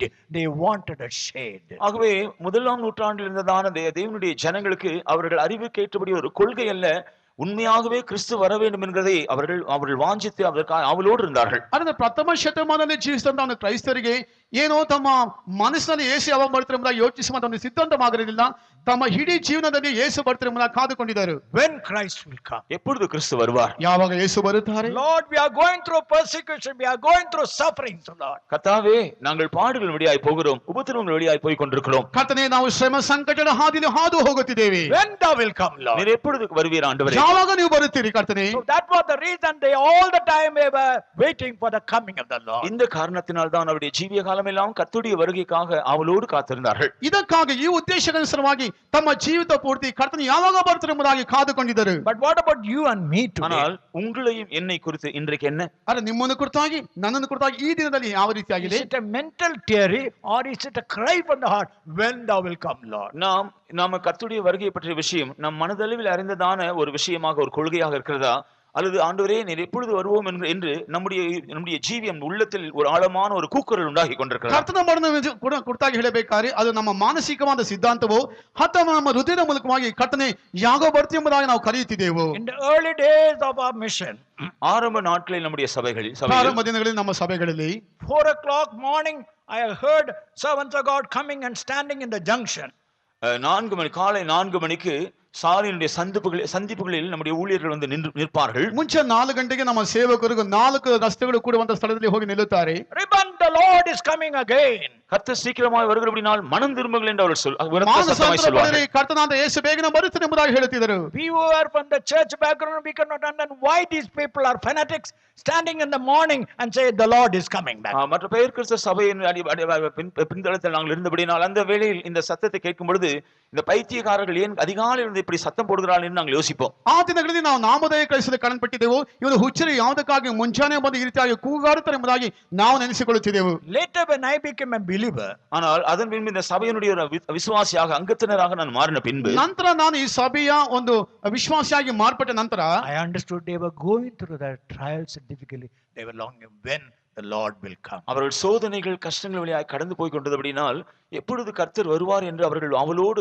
ஏங்கிக் கொண்டிருந்தார்கள் என்பதை விளங்கிக் கொண்டேன். ಅವರು ಶ್ರಮ ಸಂಕಟಗಳ ಹಾದಿಯಲ್ಲಿ ಹಾದು ಹೋಗುತ್ತಿರುವುದರಿಂದ ಯಾವಾಗ ಯೇಸು ಬರ್ತಾರೆ ಎಂಬುದಾಗಿ ಅವರು ಕಾದು ಕೊಂಡಿರುವುದಾಗಿ ನಾನು ಅರ್ಥ ಮಾಡಿಕೊಂಡೆ. They were living in rented houses. அவர்கள் வாடகைக்குரிய வீடுகளில் தான் வாசம் ಅವರು செய்தார்கள். ಬಾಡಿಗೆ ಮನೆಗಳಲ್ಲಿ ವಾಸ ಮಾಡುತ್ತಿದ್ದರು. Some of the workers had hardly one set of clothes. அந்த நாட்டில் இருந்த ஊழியர்களுக்கெல்லாம் சிலருக்கு ஒரே ஒரு வஸ்திரம் தான், ஒரே ஒரு ஜோடி வஸ்திரம் தான் இருந்தது. ಆ ದಿನದಂತ ಸೇವಕರಿಗೆ ಒಂದು ಜೋಡಿ ವಸ್ತ್ರಗಳು ಮಾತ್ರವೇ ಕಾಣಲ್ಪಟ್ಟಿತ್ತು. Some of them had not even a chapel to walk about. சிலருக்கு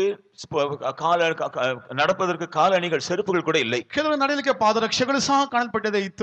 In the faith home they will tell me to go and buy brinjal. விசுவாச வீட்டில் போய் கத்திரிக்காய் வாங்கி கொண்டு வா என்று சொல்வார்கள். ವಿಶ್ವಾಸ ಮಂದಿರದಿಂದ ಹೋಗಿ ಬದನೆಕಾಯಿಯನ್ನು ತೆಗೆದುಕೊಂಡು ಬಾ ಎಂಬುದಾಗಿ ಹೇಳುತ್ತಾರೆ. அந்த நாட்கள கத்திரிக்காய் ஒரு கூரா தான் தருவார்கள். In those days we can buy brinjals only as a bunch. ಆ ದಿನದಲ್ಲಿ ಬದನೆಕಾಯಿಯನ್ನು ನಾವು ಮೊತ್ತವಾಗಿ ಕೊಂಡುಕೊಳ್ಳಲಿಕ್ಕೆ ಸಾಧ್ಯವಾಗುತ್ತದೆ. faith home நீ போய் ஒரு கத்திரிக்காய் வாங்கிட்டு வான்னு சொல்லுவாங்க. But in the faith home they will say you go and buy one brinjal. ವಿಶ್ವಾಸದಲ್ಲಿ ಹೋಗಿ ಒಂದೇ ಒಂದು ಬದನೆಕಾಯಿಯನ್ನು ಕೊಂಡುಕೊಂಡು ಬಾ ಎಂಬುದಾಗಿ ಹೇಳುತ್ತಾರೆ. அவன் கத்திரிக்காய் சத்தமட என்னையா ஒரு கத்திரிக்காய் முழுக்கூறும் எடுத்துட்டு போங்க. Shopkeeper, he will look at me and shout me, what do you mean you want only one brinjal? You just take the bunch of brinjals. ಮಾರುಕಟ್ಟೆಯಲ್ಲಿ ಮಾರುವವರು ಏನಪ್ಪಾ ಒಂದು ಬದನೆಕಾಯ ಒಂದು ಎಲ್ಲವನ್ನು ತೆಗೆದುಕೊಂಡು ಹೋಗಿ ಎಂಬುದಾಗಿ ಹೇಳುತ್ತಿದ್ದಾರೆ. ಅವರ ಕೈಲ ಕಾಸು ಇಲ್ಲ. We did not have money to buy. ಅವರ ಬಳಿ ತೆಗೆದುಕೊಳ್ಳಕ್ಕೆ ಹಣವಿಲ್ಲ. ஒரு கத்திரிக்காய், one brinjal, ಒಂದು ಬದನೆಕಾಯಿ, ஒரு ಕಾಪಿ ಪಿಲ್, one coffee pill. ಒಂದು ಕಾಫಿ ಮಾತ್ರ. ஆண்டவரே நீர் எப்போ வருவீர்? Oh Lord, when thou will come? ಕರ್ತನೇ ನೀವು ಯಾವಾಗ ಬರುತ್ತೀರಿ? ஆண்டவரே எப்பொழுது எங்களுடைய துக்கங்கள் தீரும்? Lord, when our sorrows will be ಯಾವಾಗ close? ನಮ್ಮ ದುಃಖಗಳು ಮಾರ್ಪಡುತ್ತವೆ? காரணம் வெயிலில் நடந்து கொண்டிருந்தார்கள், கஷ்டத்துக்குள்ள கடந்து போய் கொண்டிருந்தார்கள். Because they were walking through difficulties and trials. ಅವರು ನಾನಾ ರೀತಿಯ ಶ್ರಮ ಸಂಕಟದ ಹಾದಿಯಲ್ಲಿ ಹಾದು ಹೋಗುತ್ತಿದ್ದರು. ಹೃದಯದಲ್ಲಿ அந்த வாஞ்சை தாகம், ஆண்டவரே நீர் எப்போ வருவீர்? So they had a great longing and thirsting in the heart concerning the coming of the Lord, and say, Lord, when thou will come? ತಮ್ಮ ಹೃದಯದಲ್ಲಿ ಕರ್ತನೇ ಯಾವಾಗ ಬರ್ತಾರೆ ಎಂಬುದಾಗಿ ಆಶಾತುರರಾಗಿ ಕಾಣಲ್ಪಟ್ಟಿದ್ದರು. தேவனுடைய பிள்ளையே, இன்று இரவிலே உன்னை நீ பரிசோதித்து பார்ப்பாயா? Dear child of God, this night examine your life. ದೇವರ ಮಗವೇ, ಇಂದು ನಿನ್ನ ಜೀವಿತವನ್ನು ಪರಿಶೋಧಿಸಿ ನೋಡು. கர்த்தர் வருகிறார் என்ற உபதேசத்தை நீ நம்புகிறாய்? Do you believe the doctrine that the Lord is coming soon? ಕರ್ತನ ಬರ್ತಾರೆ ಎಂಬ ಉಪದೇಶವನ್ನು ನೀನು ನಂಬುತ್ತಿ? அதை நீ சொல்லுகிறாய். You just say about it. ಅದು ಬರೀ ಮಾತಿನಿಂದ ಹೇಳುತ್ತಿದ್ದಿ. ஜீவிதத்திலோ எவ்வளவுக்கு இந்த உலகத்துல சொகுசாக ஆடம்பரமா ஜீவிக்க முடியும் அவ்வளவா ஜீவிக்க ஆரம்பிக்கிறீர்கள். But you are trying to live in this world a comfortable and a luxurious life as far as possible. ಈ ಲೋಕದಲ್ಲಿ ಎಷ್ಟು ಭೋಗವಾಗಿ ಜೀವಿಸಲಿಕ್ಕೆ ಸಾಧ್ಯವೋ ಆ ರೀತಿಯಾಗಿ ಜೀವಿಸುತ್ತಾ ಇದೆ. இந்த 4 நாள் வேத பாடங்களிலே, In these 4 days Bible study, நீங்கள் அந்த கர்த்தருடைய வரைக்கு ஆயத்தப்பட்டால் அதுவே பெரிய ஒரு ஆசீர்வாதம். if you are getting prepared for the coming of the Lord, that will be a great blessing for you. ನೀವು ಕರ್ತನ ಮನೆಗೆ ಸಿದ್ಧರಾಗುತ್ತಾರೆ, ಅದೇ ದೊಡ್ಡ ಆಶೀರ್ವಾದವಾಗಿರುತ್ತದೆ. சில ஆண்டுகளுக்கு முன்பாக உத்தரகாஷி என்ற இடத்துல ஒரு பெரிய ஒரு பூகம்பம் உண்டானது. A few years back there was a great earthquake in Uttarakashi. Uttarkashi ಎಂಬ ಸ್ಥಳದಲ್ಲಿ ದೊಡ್ಡ ಒಂದು ಭೂಕಂಪನ ಕೆಲವು ದಿನಗಳ ಹಿಂದೆ ಉಂಟಾಯಿತು. 700 ಕಿಲೋಮೀಟರ್ இந்த பக்கம் தான் எங்களுடைய விசுவாச வீடு. And our faith room was seen around 700 kilometers away from that place. 700 kilometre ಪಕ್ಕದಲ್ಲಿ ನಮ್ಮ ವಿಶ್ವಾಸ ಮಂದಿರ ಕಾಣப்படுತ್ತಿದೆ. காலையில 3 மணிக்கு விசுவாச வீடு ஆட துவங்கினது. Early morning at 3 o'clock our faith room began to shake. ಮುಂಚಾನೆ 3 ಗಂಟೆಗೆ ನಮ್ಮ ವಿಶ್ವಾಸ ಮಂದಿರದಲ್ಲಿ ಕಂಪನ ಉಂಟಾಯಿತು. எல்லாரும் எழுப்பி நாங்கள் எல்லாரும் ஸ்தோத்திரம் பண்ணி ஜெபம் பண்ணிக்கொண்டிருந்தோம். We wake up everyone and we all were praying together. ನಾವೆಲ್ಲರೂ ಎದ್ದು ಸ್ತೋತ್ರ ಮಾಡುತ್ತಾ ಪ್ರಾರ್ಥಿಸುತ್ತಾ ಇದ್ದೆವು. அடுத்த நாள் ஞாயிற்றுக்கிழமை. And the next day was a Sunday. ಮರುದಿನವಾದ ಮುಂಚಾನೆ ಭಾನುವಾರವಾಗಿತ್ತು. ஆராதனைக்கு வந்த விசுவாசிகளோடு நேற்று இரவு காலையில 3 மணிக்கு ஒரு பூகம்பம் உண்டானது. எத்தனை பேர் அதை அறிந்து கொண்டீர்கள்? We told the believers early morning today 3 o'clock there was an earthquake. How many of you did feel it? ನಿನ್ನೆ ಮುಂಚಾನೆ 3 ಗಂಟೆಗೆ ಒಂದು ಭೂಕಂಪನ ಉಂಟಾಯಿತು. ನಿಮ್ಮಲ್ಲಿ ಎಷ್ಟು ಮಂದಿ ಗ್ರಹಿಕೆ ಉಂಟಾಯಿತು ಎಂಬುದನ್ನು ನಾನು ಕೇಳಿದೆ. ಪಾಸ್ಟರ್ ನಾங்க நல்லா தூங்கணும். And the believers told pastor we fast asleep at that time. ಪಾಲಕರೇ ನಾವು ಚೆನ್ನಾಗಿ ನಿದ್ದೆ ಮಾಡಿಬಿಟ್ಟೆವು. பூகம்பமே உண்டாகல pastor. There was no earthquake at all pastor. ಯಾವ ಭೂಕಂಪನವಿಲ್ಲ ಪಾಸ್ಟರ್. ஆண்டவர் வரும்போது தேவனுடைய பிள்ளைகளை அப்படித்தான் சம்பவிக்கும். When the Lord comes, this is what will happen among the people of God. ಕರ್ತನು ಬರುವಂತ ಸಂದರ್ಭದಲ್ಲಿ ದೇವಜನ ಮಧ್ಯದಲ್ಲಿ ಸಹ ಈ ರೀತಿಯಾಗಿ ಸಂಭವಿಸುತ್ತದೆ. ஒரு இமைப்பொழுதிலே கர்த்தர் வருவார். In a moment of time the Lord will come. ಒಂದು ರೆಪ್ಪೆ ಬಡಿಯುವಲ್ಲಿ ಯೇಸು ಬರುತ್ತಾರೆ. நீங்களோ இந்த பூமிக்குரிய காரியங்களிலே அமர்ந்து கொண்டு இருக்கும்போது, When you are immersed in the things of this world, ನೀವು ಭೂಲೋಕದ ಕಾರ್ಯದಲ್ಲಿ ಮುಳುಗಿ ಜೀವಿಸುವುದಾದರೆ அவர் வருவார், அவருடைய சம்பத்தை எடுத்துக்கொண்டு போவார், நீங்களோ கைவிடப்படுவீர்கள். he will come and he will take his jewel away, but you will be left ಆತ behind. ಬಂದು ತನ್ನನ್ನು ತೆಗೆದುಕೊಂಡು ಹೋಗುತ್ತಾರೆ, ನೀವು ಕೈ ಬಿಡುಗಡೆಪಡುತ್ತೀರಿ. அடையாறிலே இந்த வேத பாடம் கொடுத்து கொண்டு இருக்கும்போது When I was giving this Bible study in Adayar, Adyar ಎಂಬಂತ ಸ್ಥಳದಲ್ಲಿ ಇಂತಹ ಸತ್ಯವೇದ ಪಠಣವನ್ನು ನಡೆಸುತ್ತಿರುವಂತಹ ಸಂದರ್ಭದಲ್ಲಿ ஆண்டவர் சொன்னதாவது, the Lord told me like ಕರ್ತನು this: ನನಗೆ ಹೇಳಿದ್ದು, நான் எல்லாரையும் எடுக்க விரும்புகிறேன். I want to take everyone, ನಾನು ಎಲ್ಲರನ್ನು ಕೊಂಡೊಯ್ಯಲಿಕ್ಕೆ ಇಷ್ಟಪಡುತ್ತೇನೆ. நான் எடுத்தால் அவர்களால் எழும்ப முடியாது. but if I take, they are not unable to get up, ಅವನು ಕೊಂಡೊಯ್ಯುವಾಗ ಅವರಿಂದ ಎಬ್ಬಿಸಲಿಕ್ಕೆ ಸಾಧ್ಯವಾಗುವುದಿಲ್ಲ. அவருடைய பாரங்கள் அவர்களை கீழே தாழ்த்தி விடுகிறது. because their burdens are pulling them down. ಅವರ ಭಾರಗಳು ತಮ್ಮನ್ನು ಕೆಳಗೆಳೆಯುತ್ತಿವೆ. எவ்வளவு துக்கமான காரியம். What a sad thing this ಎಷ್ಟು is. ದುಃಖಕರವಾದ ಕಾರ್ಯ. நாம் கண்களை மூடுவோமாக. Let us close our eyes. ನಮ್ಮ ನೇತ್ರಗಳನ್ನು ಮುಚ್ಚೋಣ. கர்த்தர் வருகிறார். The Lord is coming. ಕರ್ತನು ಬರುತ್ತಾನೆ. அது மனுஷ உபதேசம் அல்ல. This is not the doctrine of man. ಇದು ಮನುಷ್ಯನ ಬೋಧನೆಯಲ್ಲ, தேவனுடைய உபதேசம். This is the doctrine of ಇದು God. ದೇವರ ಉಪದೇಶ. இயேசுதானே சொன்னார். Jesus himself has said. ಯೇಸು ತಾನೇ ಹೇಳಿದ್ದು. தேவதூதர்கள் சொன்னார்கள். The angels also proclaimed it. ದೇವದೂತರು ಹೇಳಿದರು. அப்போஸ்தலர்கள் அதை சொல்லி அவர்கள் விசுவாசத்தை காத்திருந்தார்கள். Apostles proclaimed this, they believed, and they waited for this. ಅಪೊಸ್ತಲರು ಹೇಳಿದರು, ಅದಕ್ಕಾಗಿ ಕಾದಿದರು. கர்த்தருடைய வசனமானது உண்மையானது. The word of the Lord is true. ಕರ್ತನ ವಾಕ್ಯವಾದ ನಿಜವಾಗಿದೆ. அது கர்த்தராலே சொல்லப்பட்ட வார்த்தைகள். They are the inspired word of the Lord. ಇವುಗಳು ಕರ್ತನ ಹೇಳಲ್ಪಟ್ಟಂತ ವಾಕ್ಯಗಳು. விஞ்ஞானிகளும் தர்க்கவாதிகளும் இப்பொழுது ஏற்றுக்கொள்கிறார்கள், இது கர்த்தருடைய வார்த்தை தான். Even now the scientists and all those who are opposing this nowadays, they are accepting that this is the word of God. ವಿಜ್ಞಾನಿಗಳು ತರ್ಕ ಮಾಡುತ್ತಿದ್ರು, ಅವರು ಸಹ ಅಂಗೀಕರಿಸುವಂತ ವಾಕ್ಯಗಳಾಗಿವೆ. இன்று ராத்திரியிலே This night, ಈ ರಾತ್ರಿಯಲ್ಲಿ இந்த கர்த்தருடைய வார்த்தையின்படி according to the word of the Lord, ದೇವರ ವಾಕ್ಯಕ್ಕನುಸಾರವಾಗಿ அவர் வருகிறார். he is coming. ಆತನು ಬರುತ್ತಾನೆ. இன்றைக்கு வருவார். He may come today even. ಇಂದು ಬರುತ್ತಾನೆ. நடு இரவிலே வரக்கூடும். Perhaps he may come in the midnight. ಮಧ್ಯರಾತ್ರಿಯಲ್ಲಿ ಬರಬಹುದು. காலையில் வரக்கூடும். Or he may come in the early morning. ಮುಂಚಾನೆ ಬರಬಹುದು. தேவனுடைய பிள்ளையே, நீ ஆயத்தமா இருக்கிறாயா? Dear child of God, are you ready? ದೇವರ ಮಗುವೇ, ನೀ ಸಿದ್ಧವಾಗಿದ್ದೀಯೋ? இல்லையே ஆண்டவரே, நான் வாஞ்சிக்கிறேன், ஆனால் என்னுடைய பாரம் என்னை கீழே தாழ்த்துறேன்னு சொல்லுவீர்கள். Or do you say, Lord, I'm really longing for your coming, but my burden is pulling me down. ಆದರೆ ನಿಜವಾಗಿ ಕರ್ತನ ಆಶಿಸುತ್ತೇನೆ, ನನ್ನ ಭಾರಗಳ ಕೆಳಗೆ ಎಳೆಯುತ್ತಿವೆ. இந்த இரவிலே This night, ಈ ರಾತ್ರಿಯಲ್ಲಿ அந்த பாரங்களை ஆண்டோட பாதப்படியில் வைங்க. keep all your burdens at the feet of the Lord. ಆ ಒಂದು ಭಾರವನ್ನು ಕರ್ತನ ಪಾದದಲ್ಲಿ ಇಡಿರಿ. அந்த கவலைகளை ஆண்டோட பாதப்படியில் வைங்க. Keep all your worries at the feet ಆ of the Lord. ಚಿಂತೆಗಳನ್ನು ಕರ್ತನ ಪಾದದ ಬಳಿ ಇಡಿರಿ. எந்த பிரச்சனைகளால் அவருடைய வைங்க. Whatever may be your problems, keep them all at the feet of the Lord. ಯಾವ ಸಮಸ್ಯೆನಾದರೂ ಸಹ ಕರ್ತನ ಬಳಿ ಇಡಿರಿ. அது வியாதியா? It may be sickness. ರೋಗವೋ, அது பண நெருக்கடியா? Is it a financial problem? ಹಣದ ಸಂಕಟವೋ, அது குடும்பத்தினுடைய பிரச்சனைகளா? Is it the problem in your family? ಕುಟುಂಬದ ಸಮಸ್ಯೆಗಳು. இன்று ராத்திரியில கர்த்தரோட பேசுகிறார். Tonight the Lord is speaking to you. ಈ ರಾತ್ರಿ ವೇಳೆಯಲ್ಲಿ ಕರ್ತನ ನಿಮ್ಮ ಬಳಿ ಮಾತಾಡುತ್ತಿದ್ದಾನೆ. நீ என்னுடைய சொத்து, நான் உன்னை எடுக்க வருகிறேன். My child, you're my treasure. I am coming to take you. ನೀ ನನ್ನ ಸಂಪತ್ತಾಗಿದ್ದೀ, ನಾನು ನಿನ್ನ ಕೊಂಡು ಹೋಗಲಿಕ್ಕೆ ಬರುತ್ತೇನೆ. பாரங்களை எரிந்து விடு. You just cast away your burdens. ನಿಮ್ಮ ಭಾರವನ್ನು ಕಳಿಸಿ ಬಿಡಿರಿ. வெகு சீக்கிரமாய் நான் வந்து உன்னை எடுப்பேன். I will come very soon and I will take you for me. ಬಹುಬೇಗನೆ ಬಂದು ನನ್ನ ಬಳಿಗೆ ಸೇರಿಸಿಕೊಳ್ಳುತ್ತೇನೆ. நம்மை ஒப்பு கொடுப்போமாக. Let us surrender ನಾವು ourselves. ಒಪ್ಪಿಸಿಕೊಡೋಣ. நம்முடைய இதயத்தை திறப்போமாக. Let us open our hearts. ನಮ್ಮ ಹೃದಯವನ್ನು ತೆರೆಯೋಣ. நம்முடைய வாயிலை திறப்போமாக. Let us open our mouths ನಮ್ಮ too. ಬಾಯನ್ನು ತೆರೆಯೋಣ. ஆண்டவரே, நான் பூமியிலே சிக்கிவிட்டேன். Lord, I get caught in this earth. ಕರ್ತನೇ, ನಾನು ಭೂಮಿಯಲ್ಲಿ ಸಿಕ್ಕಿ ಹಾಕಿಕೊಂಡಿದ್ದೇನೆ. மனுஷன் நான் உபதேசமாக ஏற்றுக்கொண்டேன், பிராக்டிಕಲ್ லைஃப்ல கொண்டு வரவில்லை. So ஆண்டவரே, far I have accepted this as a doctrine of man, but I didn't brought me into my practice. ಮಾನುಷಿಕ ರೀತಿಯಲ್ಲಿ ನಾನು ಅಂಗೀಕರಿಸಿದ್ದೇನೆ, ಆದರೆ ನನ್ನ ಜೀವಿತದಲ್ಲಿ ತರಲಿಕ್ಕೆ ಸಾಧ್ಯವಾಗಲಿಲ್ಲ. என்னை ஒப்பு கொடுக்கிறேன் ஆண்டவரே. Lord, now I surrender myself. ಕರ್ತನೇ, ಈಗ ನನ್ನನ್ನು ಒಪ್ಪಿಸಿಕೊಡುತ್ತೇನೆ. ஆண்டவர் நம்ம மத்தியில நடக்கிறார். The Lord is walking in our midst. ಕರ್ತನ ನಮ್ಮ ಮಧ್ಯೆ ನಡೆದಾಡುತ್ತಿದ್ದಾನೆ. அவர் உன்னை தொடுகிறார். The Lord is touching you. ಆತನನ್ನು ಮುಟ್ಟುತ್ತಾನೆ. உன்னுடைய பாரங்களை அவர் எடுத்து விடுகிறார். He is removing your burdens. ನಿಮ್ಮ ಭಾರವನ್ನು ತೆಗೆದು ಹಾಕುತ್ತಾನೆ. அந்த வயிற்றில் இருக்கிற கேன்சரை The cancer that is in your stomach, ನಿನ್ನ ಹೊಟ್ಟೆಯಲ್ಲಿರುವಂತ ಕ್ಯಾನ್ಸರ್ ಅನ್ನು அவர் நீக்குகிறார். He is removing it. ಆತ ತೆಗೆದು ಹಾಕುತ್ತಾನೆ. அந்த பிசாசின் உபத்திரவம், The torment of the devil, ಅದು ಸೈತಾನ ಹಿಂಸೆ. ராத்திரி நேரங்களில் உறக்கம் இல்லை, not able to sleep in the night, ರಾತ್ರಿಯಲ್ಲಿ ನಿದ್ದೆ ಇಲ್ಲ.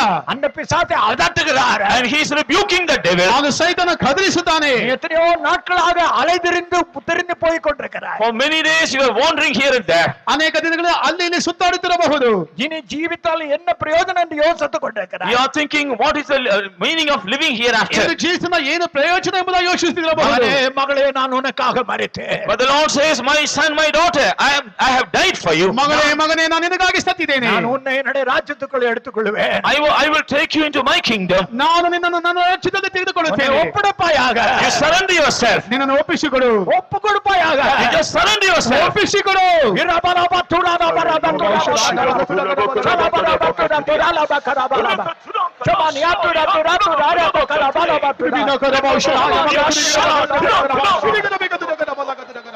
மண்ணின் சாயல் மாறியான